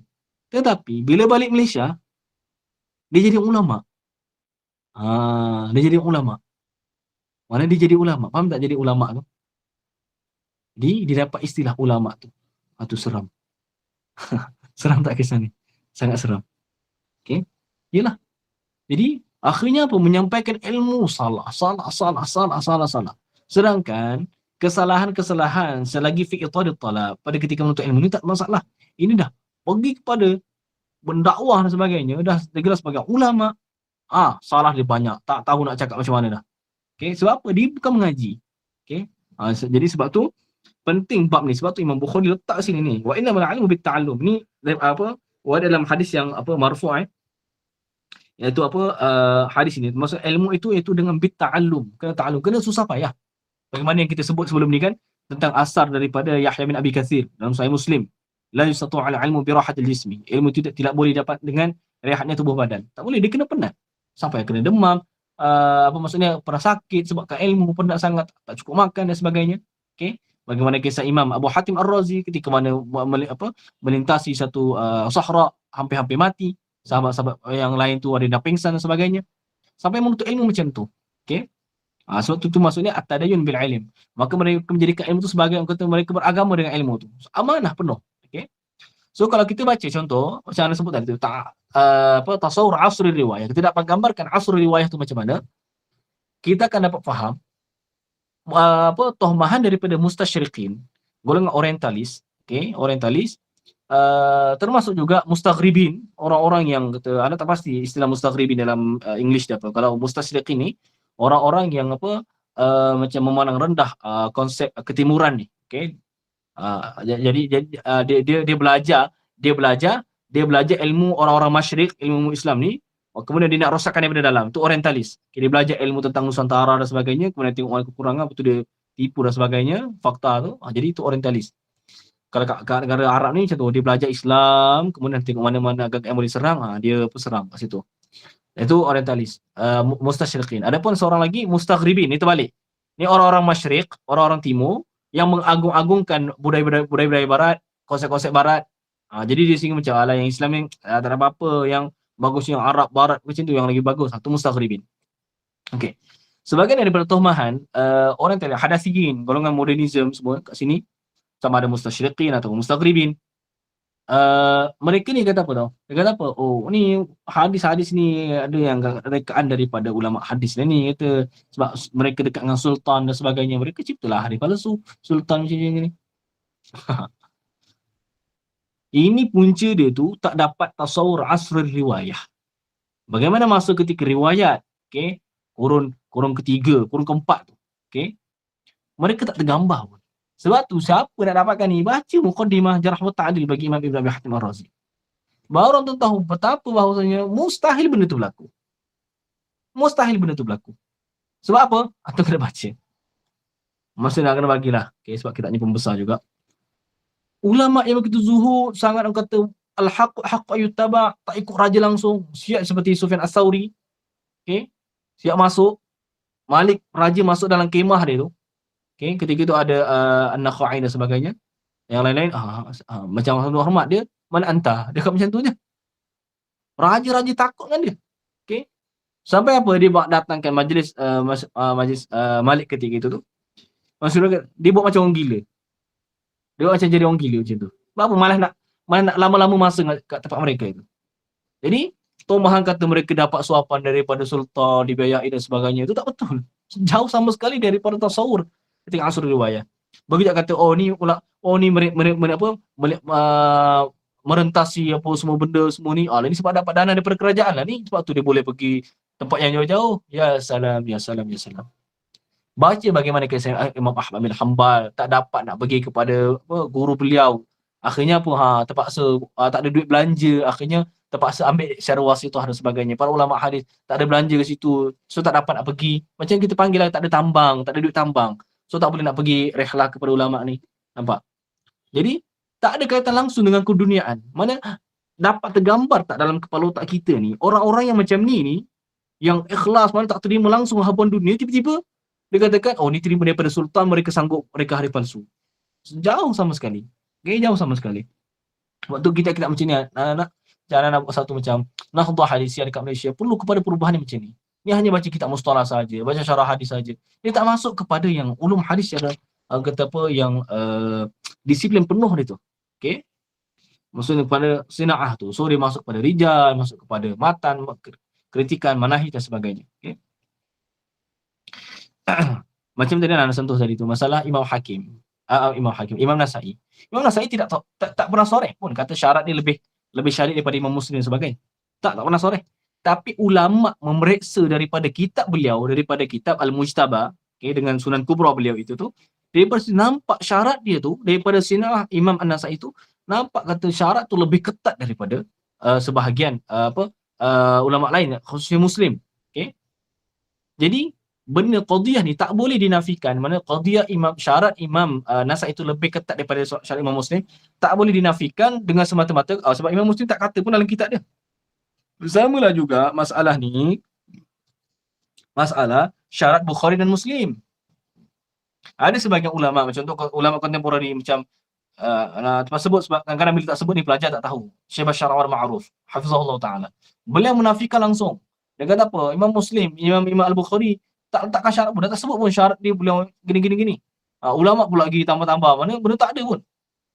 Ingat, bukan semua benda difahami melalui kalam. Ada difahami daripada sina'ah Imam Bukhari, Imam Muslim. Ulama-ulama yang mengkaji Sahih Bukhari, Sahih Muslim, siang dan malam tengok, ada sina'ah, seni Al-Bukhari, seni Muslim macam ni, rupanya dia tidak berhujah dengan perawi yang sekian, tidak berhujah macam tu. Macam tu. Jadi difahami benda tu, syarat Sahih Bukhari Muslim itu, syarat Bukhari Muslim itu difahami daripada sina'ah tu, walaupun tidak tasrih. Bukan bila tidak tasrih kita nafikan. Okey, macam Imam Nasai juga ni. Okey, maksudnya benda tu ada seni hadis beliau itu tu. Okey. Jadi ilmu itu macam itulah. Jadi kena payah sikit, susah macam dengar sebagainya. Ni antara usaha kita ni. Kalau kita nak takrib surahnya macam mana, macam sekarang ni.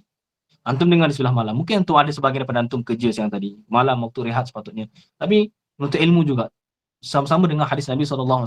Dengar syarahan guru tentang para perawi hadis sebagainya. Ni sebab ilmu ni.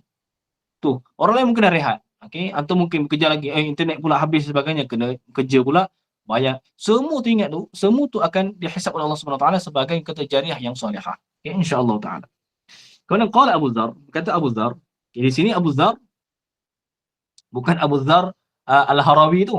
Abu Dzar Al-Harawi yang mana salah seorang perawi bagi Sahih Bukhari. Abu Dzar di sini Abu Dzar Al-Ghifari, seorang sahabi. Okey. Bukan Abu Dzar Al-Harawi yang mana Imam Ibn Hajar itu iktimad menulis Sahih Fathul Bari itu berdasarkan nuskha Imam Abu Dzar Al-Harawi. Okey, bukan Abu Dzar Al-Harawi di sini. Okey. Abu Dzar Al-Ghifari. Okey. Mungkin ada jelaskan pada dars sebelum ni tentang masalah nuskha-nuskha Imam Al-Bukhari. Okey. Apa kan nuskha yang paling autentik, yang paling yang paling tulen iaitu nuskha Imam As-Saghani. Imam As-Saghani. Apa rare, sangat-sangat bernilai. Sebab tuan-tuan yang terkejut. Ana apa sebab Ana ada buat kajian, Ana buat kerja berkaitan dengan menyentuh nuskah Imam As-Saghani ini. Ana cuba dapatkan daripada lah beberapa orang secara personal lah. Tengok dekat maktabah di Mesir ni ada satu maktabah jual. Oh, dia dicetak dengan begitu eksklusif, maksudnya dengan ditaswir, mana manuskrip nuskah Imam As-Saghani ini telah ditaswir. Ditaswir sudah dijual 4 jilid. Ana waktu tu sebab 2 hari lepas tengok rasa macam nak beli sebab penting dengan kerjaan kita ni. Tengok harga 1,600 boleh tahan mahal 1,600 genih ni 4 jilid. Boleh tahan mahal tapi boleh sebab kita penting benda tu. Sekali cek balik bukan 1,600, 16,000 genih harga dia. Yang dicetak 16,000 genih harganya. Itu pun nuskha Imam As-Saghani forok dah. Bukan bi khatis Saghani. Kalau khatis Saghani lagilah mahal. Jadi akhirnya pasal cari benda lain lah. Okey. Jadi ada sebahagian sebab ana pernah terbaca dalam Facebook ketika majlis Syekh Usama Al-Azhari hafizahullah taala ketika di Masjid Putrajaya tu ditanya tentang riwayat Al-Mahamili. Riwayat Al-Mahamili. Beliau itu Imam Al-Mahamili ni perawi yang terakhir yang mendengar Sahih Bukhari di Baghdad. Jadi orang membicarakan tentang nuskah ataupun riwayat Al-Mahamili ni. Riwayat Al-Mahamili ni. Riwayat Al-Mahamili ni macam mana? Status dia macam mana? Sebab ada macam ternampak beberapa antara soalan tu dia tanya tentang riwayat Al-Mahamili tu macam mana status itu. Sebab apa macam sebahagian ulama, sebahagian ulama macam ada sebahagian menafikan. Sebahagian menafikan dia. Ada 3 pandangan. Ana khulasakan ini. Ana jawab. Sampaikanlah kepada siapa-siapa yang iskal benda ni. Imam Al-Mahamili, beliau orang yang terakhir yang dikatakan mendengar Sahih Bukhari di Baghdad. Di Baghdad yang terakhir. Jadi sahabatlah beliau anak murid Al-Bukhari. Jadi kenapa riwayat itu ulama tidak i'tina sebagaimana riwayat yang lain-lain tu?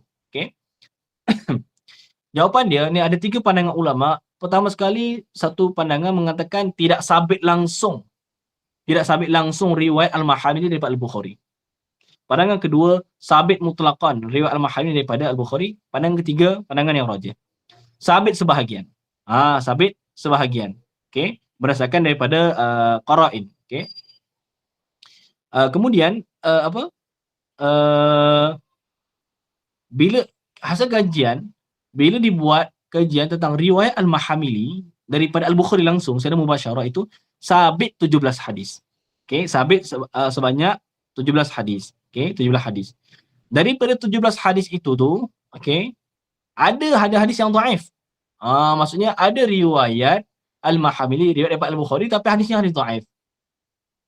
Dan daripada 17 hadis ini hanya 4 hadis sahaja, 4 sahaja hadis daripada 17 hadis melalui riwayat Al-Mahamili daripada Al-Bukhari yang sanad dia sebiji dengan Sahih Al-Bukhari yang ada sekarang ni, dengan riwayat yang lain.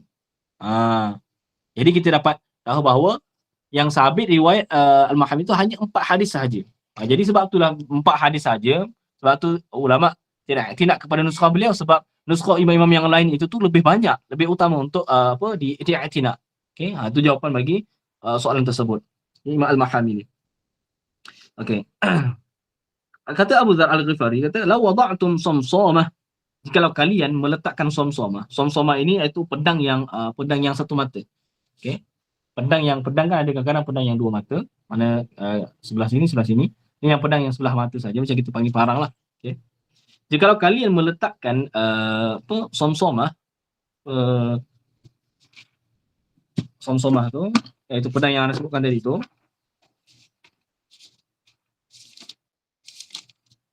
Okey. Meletakkan ala hadhihi, di atas ini, iaitu dia mengisyarat, asyara dan mengisyarat Abu Dzar ila qafahu, pertengkuk dia tu. Jikalau kalian meletakkan somsomah pedang kat sini, mana kalau letakkan pedang kat sini untuk nak bunuh dia tu, thumma zanantu, kemudian aku sangka bahawa aku unaffizu kalimatan, aku nak sampaikan satu kalimah yang aku dengar, kalimatan sami'tuha minan nabiy sallallahu alaihi wasallam qabla an tujizu alayya la anfasuha. Dan kemudian aku sangka bahawa aku nak menyampaikan satu kalimah, iaitu satu hadis yang aku dengar daripada Nabi SAW sebelum kamu melepasi di atas aku ini, dan aku akan sampaikan juga hadis Nabi. Mana kat sini apa? Dia tak nak kitman. Maksudnya jika kalian letak kat sini tengkuk ni supaya nak bunuh ke misalnya, tapi aku sangka ada hadis yang aku nak dengar daripada Nabi, aku nak sampaikan, dan aku akan sampaikan juga. Okey. Nanti nak bagi tahu apa kisah di sebalik ni. Wa qalu Nabi sallallahu alaihi wasallam, dan sabda Nabi sallallahu alaihi wasallam, liyuballigh asy-syahidul ghaiba, sampaikanlah oleh orang yang hadir itu akan orang yang ghaib. Wa qala Ibnu Abbas, dan kata oleh Ibnu Abbas radhiyallahu taala anhuma, kunu rabbaniyin. Di dalam Al-Quran surah Ali Imran ayat 79 ini Allah berfirman kunu rabbaniyin. Jadilah oleh kerana itu rabbaniyin. Rabbani apa maksudnya? Kata Ibnu Abbas, hukama'a ulama'a fuqaha. Kalau hukama yang bijaksana, lagi pula ulama, lagi pula fuqaha. Wa yuqal, dan dikatakan Ar-Rabbani itu al-ladhi ni. Orang-orang Rabbani, guru-guru Rabbani, mursyid Rabbani misalnya. Okey. Alladhi yurabbin nas, mereka yang mentarbiah, mendidik manusia ini bisigharil ilmi, okey, bisigharil ilmi, dengan bermula dengan ilmu yang kecil, ilmu yang asas, qabla kibarihi, sebelum daripada besarnya ilmu, sebelum ilmu yang dakik-dakik, ilmu-ilmu yang tinggi-tinggi. Itulah murabbi. So dalam riwayat lain sebagaimana Imam Ibn Hajar sebut dalam Fathul Bari, yang mengatakan al-qail wa yuqal, dan dikatakan ar-rabbani ila alladhi rabbin nas bi sughari al-ilmi qabla kibarihi, ini ialah Imam Ibn Abbas juga. Sayyiduna Abdullah Ibn Abbas juga. Ini sifat murabbi. Sifat murabbi, dia mendidik, mentarbiah tu daripada benda sekecil-kecil kemudian sampai ke besar. Mana yang utama dulu, kemudian baru yang dakik. Ilmu yang asas, kemudian baru ilmu yang tinggi. Itu maksudnya murabbi. Itu sifat ilmu tu. Okey? Okey, kisah di sebalik Abu Dzar Al-Ghifari ini apa sebenarnya? Jadi gini, kisah dia iaitu Abu Dzar Al-Ghifari ni ketika duduk dekat Jamrah Wusta, okey, manusia berhimpun keliling dia tu. Okey, keliling dia, yastaftunahum, mereka minta fatwa lah, tanya macam-macam soalan. Okey. Kemudian datang kepada beliau itu seorang lelaki dan dia memberhentikan Abu Dzar Al-Ghifari. Kata, dah jangan cakap lagi. Jangan sampaikan lagi. Mana suruh berhenti daripada menyampaikan menjawab soalan manusia itu. Stop daripada bercakap. Kemudian dia kata Abu Dzar Al-Ghifari kata apa? Alam tanha 'anil futya. Engkau melarang aku daripada nak berfatwa ke? Okey. Farafa'a ra'sahu ilaihi. Okey, dia mengangkat kepalanya kepada lelaki itu. Okey. Faqala, yang lelaki tadi tu kata alam tanha 'anil futya, kau tak nak berhenti ke daripada berfatwa ni? Lelaki tadi tu yang datang kepada Abu Dzar, dengan Abu Dzar tu di majlis dekat ketika Jamratul Wusta. Maka Abu Dzar mengangkat kepalanya, dia kata apa? Araqibun anta alayya, kamu ni orang memerhatikan aku ke? Mari ketika panggil apa? Mata-mata gelap ke? Tengok aku ni. Tengok aku sampaikan ke tak ni. Okey. Jadi kemudian waktu baru dia cakap law wada'tum as-samsamata, jikalau kalian kamu meletakkan pedang itu dekat khafa aku ini untuk aku memberhentikan, sedangkan aku nak sampaikan hadis Nabi, aku akan sampaikan juga. Sini siapa tu? Dalam Hilyatul Awliya, Imam Ibn Nu'aim Al-Asbahani datangkan riwayat tentang sebab, menjelaskan sebab kisah tersebut. Okey. Kisah tersebut iaitu seorang lelaki yang datang kepada yang kita mata-mata tu datang kepada Abu Dzar tu dekat Jamratul Wusta tu. Itu seorang daripada Quraisy. Okey. Yang melarang dia daripada berfatwa itu ialah Sayyidina Utsman radhiyallahu taala anhu. Sayyidina Utsman radhiyallahu taala anhu. Sebabnya apa? Apa sebab Sayyidina Utsman melarang Abu Dzar ini daripada berfatwa? Kisahnya ketika mana di Syam dahulunya Abu Dzar Al-Ghifari ini berada di Syam bersama Muawiyah. Ketika pemerintahan Sayyidina Utsman bin Affan, Muawiyah di Syam dan Abu Dzar Al-Ghifari berada di Syam juga. Okey.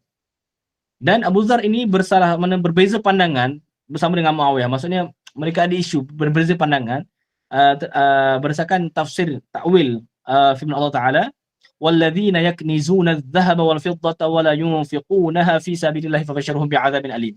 Ayat ke-34 surah At-Taubah. Khilaf masalah ini. Okey, khilaf masalah ini. Jadi ayat ini walladzina yaknizuna adh-dhahaba wal fiddata, mereka yang menyimpan akan emas dan perak, wa la yunfiqunaha fi sabilillah, dan mereka tidak menginfakkan emas dan perak ini ke jalan Allah Subhanahu Wa Taala, maka berilah berita gembira kepada mereka dengan azab yang pedih. Mana tak keluarkan zakat, okey, tak infak ke jalan Allah Subhanahu Wa Taala. Maka kata Muawiyah, Sayyidina Muawiyah radhiyallahu taala anhu, dia kata apa? Ayat ini turun pada ahli kitab khassatan. Ayat ini tentang celaan mana wa'id syadid ini iaitu ancaman ini hanya diturunkan kepada ahli kitab sahaja. Abu Dzar pula kata apa? Nazalat fihim wa fina. Bahkan ayat ini turun untuk mereka dan untuk kita juga. Maksudnya untuk kita tak boleh simpan harta sehingga tidak infak kepada fisabilillah. Nanti kita akan dapat azabun alim. Sayyidina Muawiyah kata apa? Itu untuk ayat untuk ahli kitab sahaja. Okey. Kemudian berlaku isu ni, jadi Sayyidina Muawiyah menghantarkan surat kepada Sayyidina Utsman di Madinah. Okey. Kemudian dia pun hantarlah utusan kepada Abu Dzar. Okey. Abu Dzar, maka berlakulah munazaah pula di antara Abu Dzar. Ketika itu Abu Dzar dah dah ada macam isu lah dekat Jamratul Wusta tu, dia isu pula dengan Sayyidina Utsman. Okey, Sayyidina Utsman radhiyallahu taala anhu. Maka hasil munazaah sehinggalah membawa kepada Abu Dzar Al-Ghifari ini berpindah daripada Madinah, dia pindah kepada Rabzah nama dia. Satu tempat nama dia Rabzah. Okey, Rabzah. Sehinggalah dia mati kat situ. Okey. Kerana apa? Ni hadis ini tentang masalah munazaah di antara Abu Dzar Al-Ghifari dengan Sayyidina Muawiyah, dengan Abu Dzar dengan Sayyidina Utsman radhiyallahu taala anhum ajma'in. Semua ni kata apa? Kata Imam Ibn Hajar dalam Fathul Bari, kata wa fihi dalilun ala anna Abu Dzar kana la yara bi ta'ati al-imam idza nahahu 'anil futya. Ini dalil bahawa di atas bahawa sesungguhnya Abu Dzar Al-Ghifari itu tidak berpandangan bahawa dia tidak berpandangan untuk taat kepada imam, tidak berpandangan untuk taat kepada imam, iaitu Sayyidina Utsman, ketika mana Sayyidina Utsman melarang dia daripada berfatwa. Kenapa? Kerana Abu Dzar ini berfatwa itu wajib. Kerana apa? Menyampaikan suruhan daripada Nabi SAW untuk menyampaikan apa yang didengar daripada Nabi untuk sampaikan kepada orang lain. Okey? Itu maksudnya apa? Sebab tu liuballigh syahidul ghaiba. Okey, jadi tu kisah di sebalik perkataan Abu Dzar. Jika kalian letak kat sini pedang, okey, saif, okey, as-samsama tu masuk as-saif, okey. Yang saif as-sarim, yang dihunuskan ataupun yang alladzi lahu hadun wahid, mata satu saja untuk sini. Kemudian aku apa nak sampaikan, kalau kamu suruh hentikan, aku akan sampaikan juga. Biar kena ni. Okey.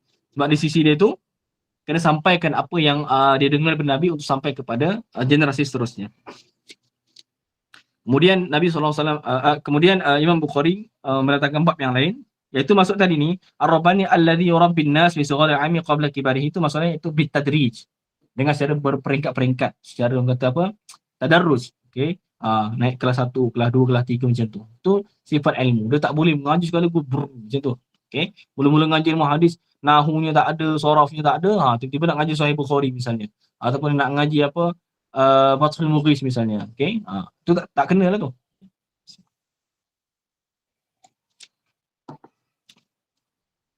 Okey, kemudian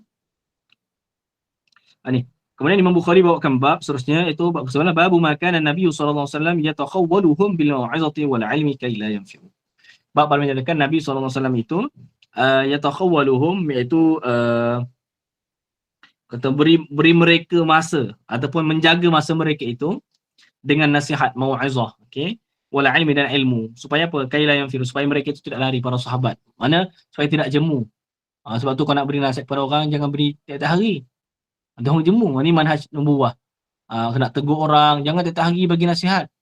Contoh anak bosan lah, contoh misalnya sama je, isu sama, jangan. Okey. Jadi kena jaga tu. Mana yatakhawwaluhum tu, masa kena beri mereka masa, tentukan masa, jaga masa mereka itu supaya selang seli macam tu. Jangan tiap-tiap hari macam tu. Okey. Qala hadatsana Muhammad bin Yusuf. Okey. Muhammad bin Yusuf ini iaitu Al-Firyabi. Qala akhbarana Sufyan. Okey. Sufyan di sini Sufyan Ats-Tsauri, Anil A'mash, daripada A'mash, Sulaiman bin Mihran, an Abi Wa'il, daripada Abi Wa'il. Abi Wa'il nama dia Syaqiq bin Salamah. Al-A'mash nama dia Sulaiman bin Mihran. Ana akan sentuh sebahagian tentang masalah sinaah dekat sini nanti. Al-A'mash nama dia Sulaiman bin Mihran, Al-A'mash. Abi Wa'il nama dia Syaqiq bin Salamah Al-Kufi. Syaqiq bin Salamah Al-Kufi. Ali bin Mas'ud, daripada Ibnu Mas'ud, qala, berkata Ibnu Mas'ud, kan Nabi sallallahu alaihi wasallam yatakhawwaluna bil mau'izati fil ayyam.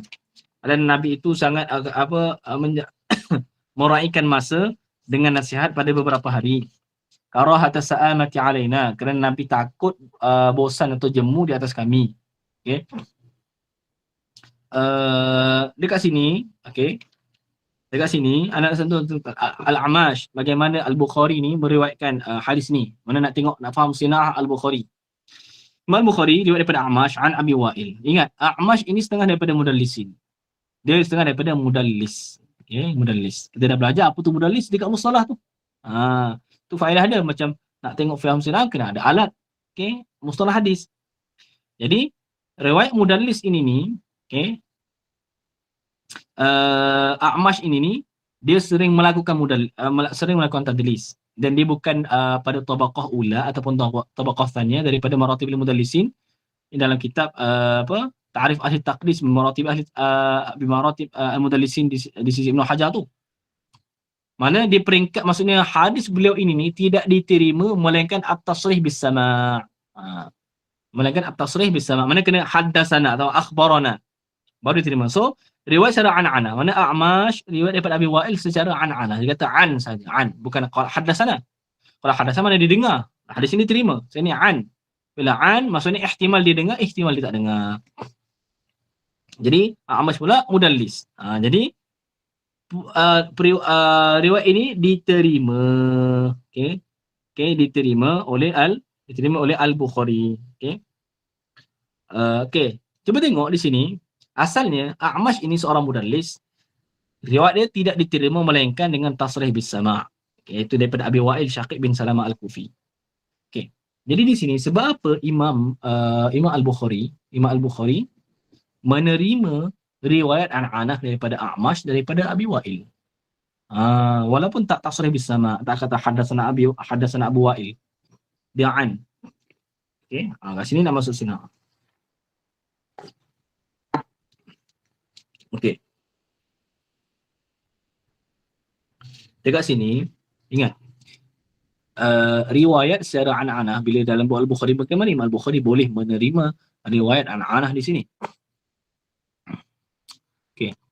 Jadi, riwayat an-anah ini tidak diterima melainkan datang jalur lain secara tasrih bis sama'.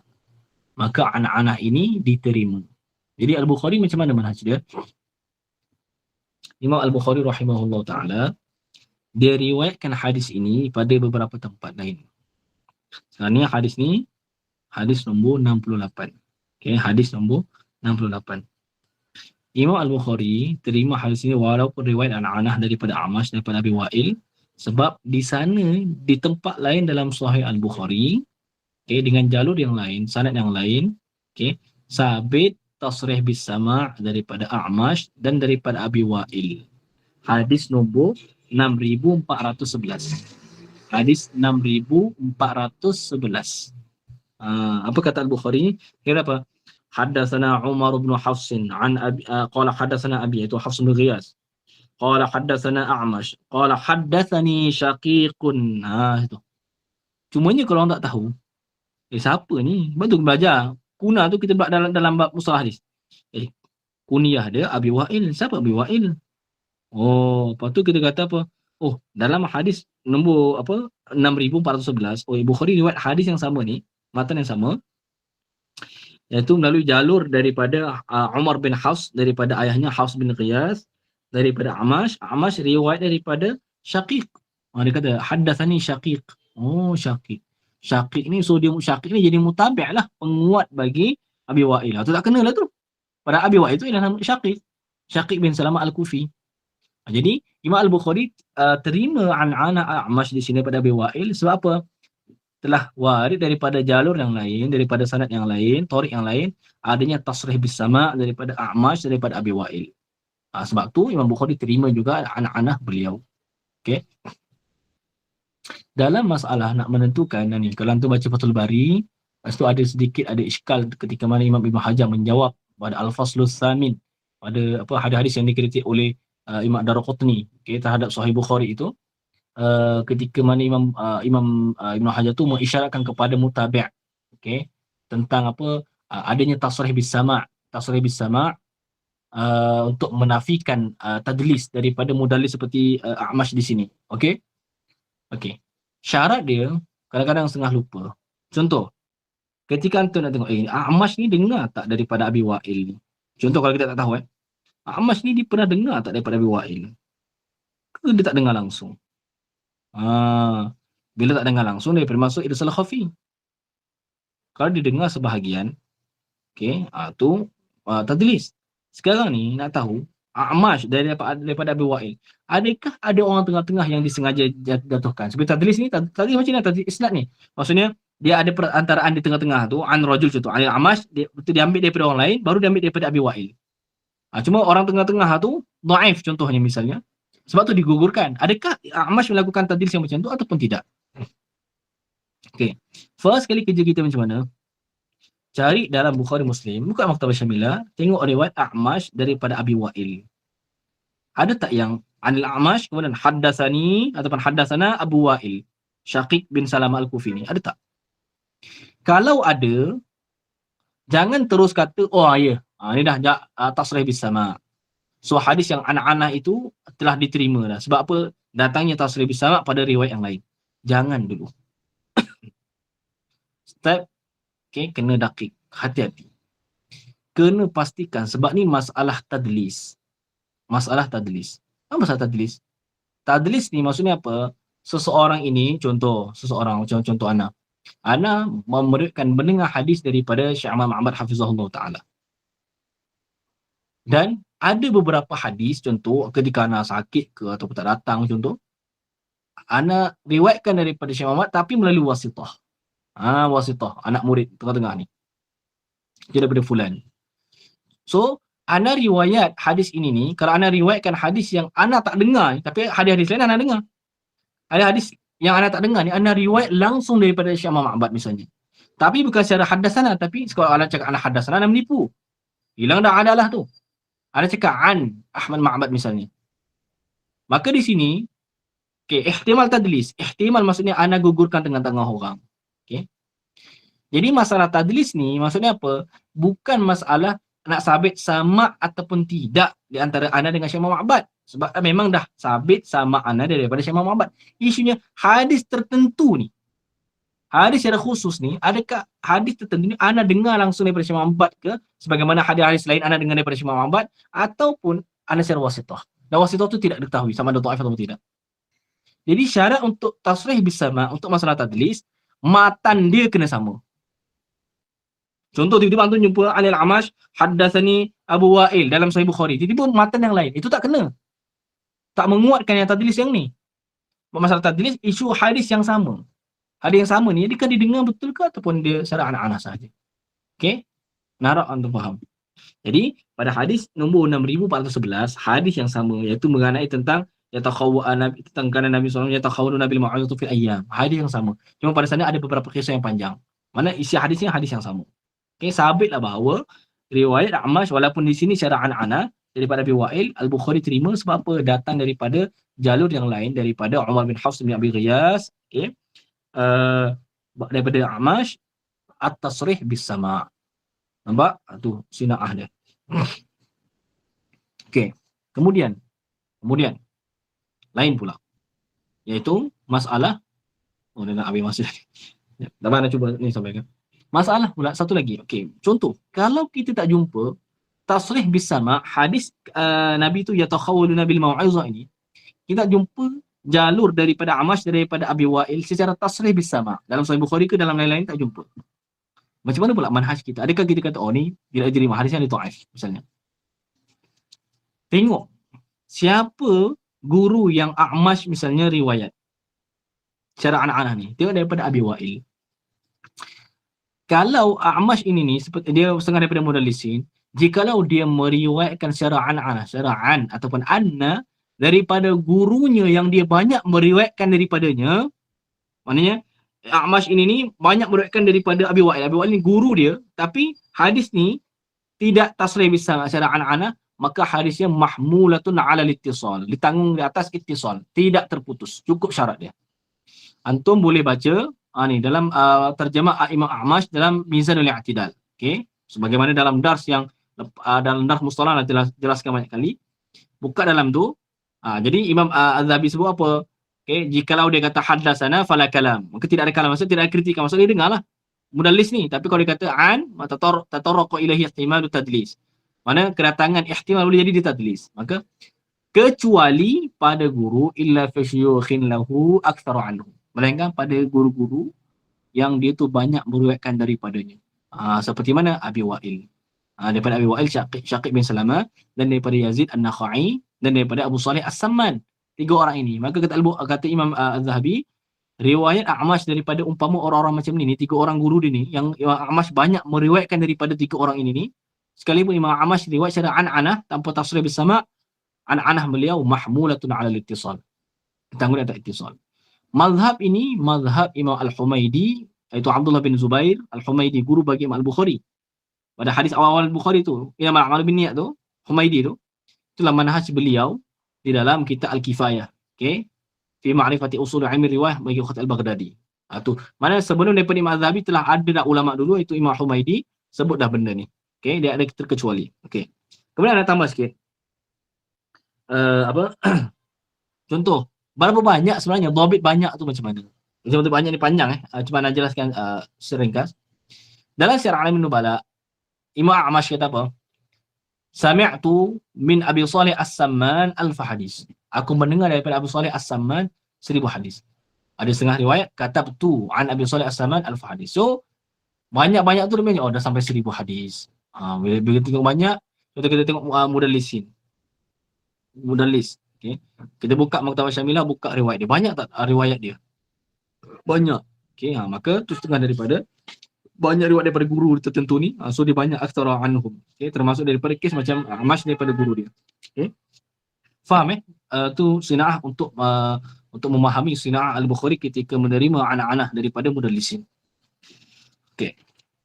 Kemudian kata Al-Bukhari, qala hadatsana Muhammad bin Bashar, qala hadatsana Yahya bin Sa'id, qala hadatsana Syu'bah, qala hadatsani Abu Tayyah an Anas an Nabi sallallahu alaihi wasallam, yassiru wa la tu'assiru wa basyiru wa la tunaffiru. Yassiru, hendaklah kamu mempermudahkan, wa la tu'assiru, jangan mempayahkan, jangan menyusahkan. Ini sifat ni Nabi sebut dah, mudahkan urusan orang, jangan payahkan. Kita duk jadi menteri, jadi orang besar, jadi orang berada kedudukan, jadi bos, permudahkan orang bawahan kita. Wa basyiru, dan sampaikan berita gembira. Wa la tunaffiru, jangan sampai kau kata, jangan membuatkan mereka tu lagi jadi macam tak sedap hati dan sebagainya. Okey.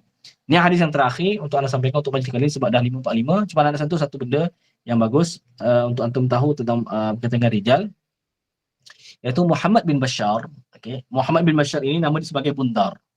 Muhammad bin Bashar nama dia digelar sebagai Bundar. Okey. Muhammad bin Ja'far pula digelar sebagai apa? Digelar sebagai Gundar. Gundar. Kita dah belajar dah sebelum ni kan? Okey, dekat mustalah tu. So ada, kalau nama Muhammad bin Bashar digelar sebagai apa? Bundar. Bilba, Bundar. Muhammad bin Ja'far digelar sebagai apa? Gundar. Imam Al-Bukhari Muhammad bin Bashar, iaitu digelar sebagai Bundar ini, guru bagi Al-Bukhari. Tetapi Gundar pula, Gundar atau Muhammad bin Ja'far ialah guru bagi guru Al-Bukhari, Syekh Al-Bukhari, iaitu guru bagi Muhammad bin Bashar. Maksud apa? Gundar ialah guru bagi Bundar. Kalau dalam Sahih Bukhari, Imam Bukhari ada riwayat qala haddatsana Muhammad bin Bashar, itu Bundar. Qala haddatsana Muhammad bin Ja'far, itu Gundar. Okey. Qala haddatsana Syu'bah, daripada Syu'bah. So kat sini anak nak ajak antum bagaimana kata yang as-sanad ataupun as-sanad al-jad ataupun at-tariq al-jaddah ataupun al-maslukah yang ma'ruf. So Imam Al-Bukhari kalau tu nak belajar tabaqat tu, Al-Bukhari ada riwayat daripada Muhammad bin Bashar, ini kan sebagai Bundar. Bundar pula ada riwayat daripada qala hadatsana Muhammad bin Ja'far, Gundar. Gundar riwayat daripada Imam Syu'bah. So kita boleh faham, Imam Bukhari nak sampai kepada Imam Syu'bah dia ada dua wasitah. Okay, dua wasitah. Salah satunya Muhammad bin Bashar dengan Muhammad bin Ja'far. Bundar dengan Gundar. Ada kata Muhammad bin Bashar daripada Yahya bin Sa'id Al-Qattan. Ingat, Yahya bin Sa'id Al-Qattan itu antara anak murid utama bagi Imam Syu'bah.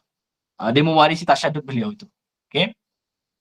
Jadi Imam Gundar tu Muhammad Imam Al-Bukhari dalam Sahih Bukhari tempat yang lain tu dia kata qala hadatsana Muhammad bin Bashar, qala hadatsana Muhammad bin Ja'far. Okey, qala hadatsana Syu'bah. Muhammad bin Ja'far ini yang digelar sebagai Gundar ini ialah Rabi' bagi Syu'bah. Anak tiri bagi Syu'bah. Iaitu Imam Syu'bah menikahi mak si Gundar ini. Sebab tu riwayat dia tu. Jadi sebab tu riwayat Gundar ini ni daripada Syu'bah ini ada khususiah. Maksudnya dia ahli keluarga. Tahu, merapatlah ada khususiah. Okey. Hadis ni nombor 6292. 6292. Imam Bukhari daripada Muhammad bin Bashar, qala hadatsana Muhammad bin Ja'far, qala hadatsana Syu'bah. So antum nak tahu tabaqat macam mana tahu? Ambil satu contoh misal nama-nama yang dikatakan jadi madarul isnad. Imam Al-Bukhari riwayat daripada Muhammad bin Bashar. Muhammad bin Bashar riwayat daripada dua orang, antaranya Muhammad bin Ja'far ataupun diriwayatkan daripada Yahya bin Sa'id Al-Qattan. Dua orang ini riwayat daripada Imam Syu'bah. Syu'bah bin Al-Hajjaj wafat pada tahun 160 Hijriah. Imam Thawri 161. Jadi kita boleh tahu macam tu. Jadi tengok tabaqat, belajar macam tu. Daripada bacaan Sahih Bukhari tu kita boleh baca, latih. Bila kita baca sikit-sikit, lama-lama, jadi biasa dah tabaqat tu kita tahu. Macam tu cara tahu tabaqat perawi tu. Supaya kita tahu, Yahya bin Sa'id Al-Qattan ni tabaqat yang berapa? Ke dia langsung bagi guru Al-Bukhari? Tak. Dia Syekh Al-Bukhari. Okay, Syu'bah pula Syekh Al-Bukhari. Okay, ada wasitah dua orang di antaranya. Okay. Dah sempat rupanya. Ada banyak lagi nak baca sebenarnya hadis ni ke depan lagi, tapi masa tidak sempat. Tapi insya-Allah kita akan sambung pada majlis seterusnya tu, nak akan lajukan sikit, nak bagi tahu macam ni cara yang kali ni majlis kali ni nak bagi tahu macam mana kita nak i'tinad kepada dirayah untuk masalah sinaah dari segi rijal macam tu. Okey, kes-kes yang dirasatul isnad dan sebagainya macam tu. Okey, kalau ada apa-apa soalan boleh tanya. Sampai sini sudah untuk kita baca hadis, nanti kita akan sambung lagi. Mungkin cara yang lebih laju untuk kita habiskan kita berakhir insya-Allah taala. Ada soalan? Dipersilakan. Soalan pertama. Okay. Ismail bin Abi Uwais ni adakah di sisi Bukhari atau penerimaan ahli hadis hanya pada riwayat Malik bin Anas saja? Sebab kalau baca Al-Kamil fi Du'afa Rijal, qala Syekh wa hadha hadithun munkar an Malikin. Maksudnya Ismail bin Abi Uwais ada meriwayatkan hadis munkar daripada Malik. Jadi macam mana? Adakah Ismail bin Abi Uwais ni dia kuat pada Malik saja atau semua sekali? Okey, tak. Macam dari cara sebutkan tadi tu, Imam An-Nasa'i dia memandang Imam Ismail bin Abi Uwais ni ada kesilapan terhadap riwayat dia daripada Imam Malik, walaupun Imam Malik tu khol dia tu. Khol pakcik dia sebelah ibu dia tu sendiri. Sebab Imam An-Nasa'i syarat ketat dia tidak diterima. Mana Ismail bin Abi Uwais ni di sisi Imam An-Nasa'i dia dhaif, so dia tidak riwayatkan. Adapun di sisi Al-Bukhari dia tidak membataskan di atas riwayat daripada Imam Malik semata-mata.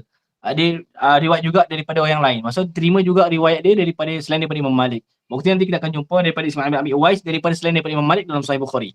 Okey. So imam-imam yang lain terima di sisi mereka itu Ismail bin Abi Uwais ini ialah hadisnya hadis yang sahih. Dan lagi satu pula, ihtimal kalau dikatakan ditanggung di atas kritikan daripada An-Nasa'i sebab dia kata dhaif dan sebagainya, ada riwayat hadis munkar. Okey, kita tidak nafikan. Ada hadis munkar yang diriwayatkan daripada Ismail bin Abi Uwais daripada Imam Malik. Tetapi bila guru bagi Al-Bukhari langsung, Imam Al-Bukhari mengamalkan intiqa syuyukh.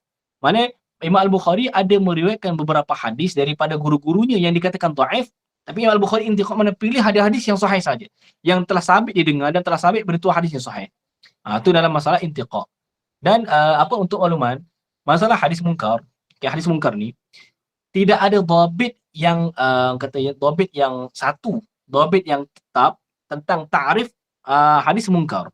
Ta'rif hadis munkar. Dhabit dia tidak ada. Jadi lebih lagi di sisi mutaqaddimin. Okey? Ada yang kata tafarru, ada yang kata mukhalafat dhaif, istiqamah dan sebagainya. Jadi banyak surah-surah dia tu. Sebab itulah asbab para ulama menghukum sebagai nakarah itu tu akhirnya kembali kepada 3 benda. Penilaian itu kembali kepada 3 benda. Ini khulasa daripada Ahmad Al-Ghumari rahimahullah taala dalam kitab beliau Dar'ud Dha'f. Okey. Dia kata sebab-sebab yang menjadikan para nuqad menghukum hadis sebagai nakarah ada 3. Satu, kembali kepada rawi. Okay, seperti rawi itu dhaif, okey. So dia kalau riwayat dhaif tu tafarrud, hatta tafarrud dhaif seperti dalam Abi Daud, Jami' Tirmizi ada juga. Dia telah sebagai hadis munkar. Begitu juga yang kedua, dia melihat kepada segi riwayat. Dari segi riwayat, riwayat dia tu daripada orang yang dia tidak intiqa dan sebagainya. Ada satu sudut yang kedua, sebab yang kedua itu kembali kepada riwayat dia tu. Okey. Maksudnya dia riwayat secara apa? Secara mauquf, secara marfu' dan sebagainya, berbeza. Kemudian begitu juga dengan tahdis dan sebagainya. Yang ketiga kembali kepada marwi. So 3 khulasa daripada Ahmad Al-Ghumari. Okey. Cumanya berdasarkan daripada guru ana Ustaz Dr. Samih Abdullah Abdul Qawi hafizahullah taala, beliau mengatakan istiqra' beliau itu berdasarkan kajian beliau terhadap ilal Al-Bazzar dengan lain-lain kutubus sittah. Bagaimana anda jelaskan, mungkar ni kita khulasakan semuanya kembali kepada mana? Ialah dia termasuk daripada khata'ur rawi. Mana hadis-hadis yang perawi tersilap, sama ada riwayat perawi itu siqah ataupun dhaif. Tak kira sama ada mukhalafah ataupun tidak. Sebab tu beliau, guru kami meletakkan satu ta'rif dhabit hadis munkar yang jami' mani'. Ini kelebihan beliau sebab beliau ini berguru dengan almarhum Ustaz Dr. Abdul Aziz Saiful Nasr, okey, mutakallimin Al-Azhar ketika itu. Jadi beliau walaupun tak khusus hadis tapi akidah dan mantiknya masya-Allah, mengaji habis syarah Syamsiah dan sebagainya. Jadi beliau buat dhabit ta'rif hadis munkar ialah apa ni? Dhabit yang jami' mani'. Ma tabayyana bihi khata'u rawihi aw tarajjaha wa la yuqayyadu bihali rawi aw mukhalafatihi. Yang telah jelas dengan sebab hadis ini marwi ni, okey, silapnya khata'u rawi, silapnya perawi ini ni, okey, ataupun tarajjah ataupun rajih kata silap, okey, tidak diqaid dengan keadaan perawi itu siqah ke dhaif ke ataupun mukhalafah, okey. Jadi hadis munkar ini, okey, walaupun sebahagian kata hadis munkar ni ialah hadis yang berat, syadid dhaif misalnya, tapi bila daripada sina'ah kita buat kajian sebagainya, maksud ada hadis munkar ini bukan semua yang dhaif jiddan, ada yang peringkat dhaif sahaja, okey. Dan hatta ada macam mana kita kata ada itlaq daripada mutaqaddimin seperti Abu Hatim Ar-Razi sebab kata hadis ni hadis munkar, tapi hadis ni dalam sahih Bukhari dan Muslim. Macam mana? Okey. Jadi sebab tu setengah daripada kajian ana ni insya-Allah ana telah tengah kumpulkan mana ada hadis yang dinilai munkar tetapi hadis tu sahih. Sebab ada juga mana hadis-hadis yang dinilai munkar tapi hadis-hadis sahih. Okey. Jadi munkar itu tu di sisi sebahagian nuqad, sebab apa perawinya tersilap di sisi dia tu. Ni kalau antum baca mengenai tentang Al-Waqidi misalnya dan lain-lain, bagaimana Imam Ahmad menghukum sebagai munkar dan sebagainya. Imam Ibn Hibban menafikan, dia kata contoh apa tentang masalah Aban bin Abi Ayyash misalnya, dia kata apa, lam yasbur Ahmad sya'na Aban. Okey. Imam Ahmad tidak sabr, tidak tatabbu' keseluruhan hadis Aban bin Abi Ayyash misalnya dalam kitab Al-Majruhin. Begitu juga dengan kritikan daripada Ahmad bin Mansur Ar-Ramadi. Ni anak khadim bagi Ahmad bin Hanbal. Cuma qadha ni dah masuk kepada ilal, dia agak berat sikit. Maksudnya Imam Ahmad ada riwayat ni secara hadis ni kata dia nilai kata hadis ni hadis munkar, tapi dinilai balik dia kaji sebagainya tidak. Okey. Pada ashab bagi Ahmad bin Hanbal sendiri itu kata menafikan benda tu juga. Okey. Jadi di sisi Al-Bukhari ini dia bukan membataskan penerimaan hadis Ismail bin Abi Uwais ni terhadap riwayat daripada Imam Malik saja, tetapi kepada yang lain-lain juga. Okey. Jadi Ismail bin Abi Uwais di sisi Imam 5 tu beliau ialah perawi yang siqah, hadisnya hadis sahih. Okey, hadisnya hadis sahih. Berbeza dengan Imam An-Nasa'i. Okey, Imam An-Nasa'i ni setengah daripada tu kita panggil kata dia setengah daripada minal mutasyaddidin Okey. Tak jelas. Okey, soalan tu tadi tak macam terlepas pandang. Okey. Ya. Ustaz ingin tahu pendapat Ustaz mengenai pendapat Ustaz Saman dalam perbahasan hadis jariah baru-baru ini dari sudut pandangan ilmu hadis. Okey. Ana sebenarnya nak tengok tapi tak ada masa lagi. Ana tengok beberapa keratan sebab ana sibuk macam yalah baru-baru ni apa banyak ke urusan pergi klinik apa yalah jadual kemudian kelar-kelar urusan nak kuliah sebab dah habis kuliah dan sebagainya aku nak daftar untuk jurusan kuliah dan sebagainya urusan banyak jadi ana tak sempat tengok secara keseluruhan tapi ana dah nilai ana nak tengok secara keseluruhan tu okey dari sina hadisiah ni khususnya okey supaya tidak ada manipulasi ataupun berat sebelah tidak adil ketika menilai riwayat tu okey ana insyaallah akan tengok juga secara keseluruhan dan ana akan buat penilaian lah nanti sekarang ni hanya sebahagian juzuk kita tak boleh menilai dengan tepat melainkan kena dengan apa keseluruhan debat tu okey tentang hadis jariah tu masalahnya tentang ittirab sabit ataupun tidak sebagainya okey insyaallah nanti ana tengah kalau ada masa insyaallah ada soalan lain sebelum blackout cepat Soalan kedua okey silakan dari Akmas kan contoh kita ambil kes taklis Akmas pertama kita cari ada tak penyokong untuk riwayat yang ada sama. Kalau tak ada, dalam kita tengok pula apa siapa yang riwayat muksirin. Okey. Okey, kalau lepas tu tak ada juga. Adakah kita apa sekadar cukup menerima bahawa syarat sahih dan muslim tadlisnya semua diterima. Adakah betul? Okey. Dia ada lain, ada cara lain maksud selain daripada contoh. Ingat nak cari mutabaat ni dia tidak semestinya kitab Bukhari saja. Dia kena tengok juga dalam Bukhari, apa dalam Muslim, Nasa'i dan sebagainya. Tu akan dikira. Sebab tak pernah ada manhaj yang kata mutabaat hanya pada satu kitab saja. Dia kena tengok pada yang lain. Okey. Contoh, tidak jumpa contoh dalam Bukhari, contoh. Riwayat A'mash daripada selain daripada guru-gurunya yang 3 orang ini, contoh. Okey. Kemudian tak ada mutabaat dan tak ada tasrih bisama.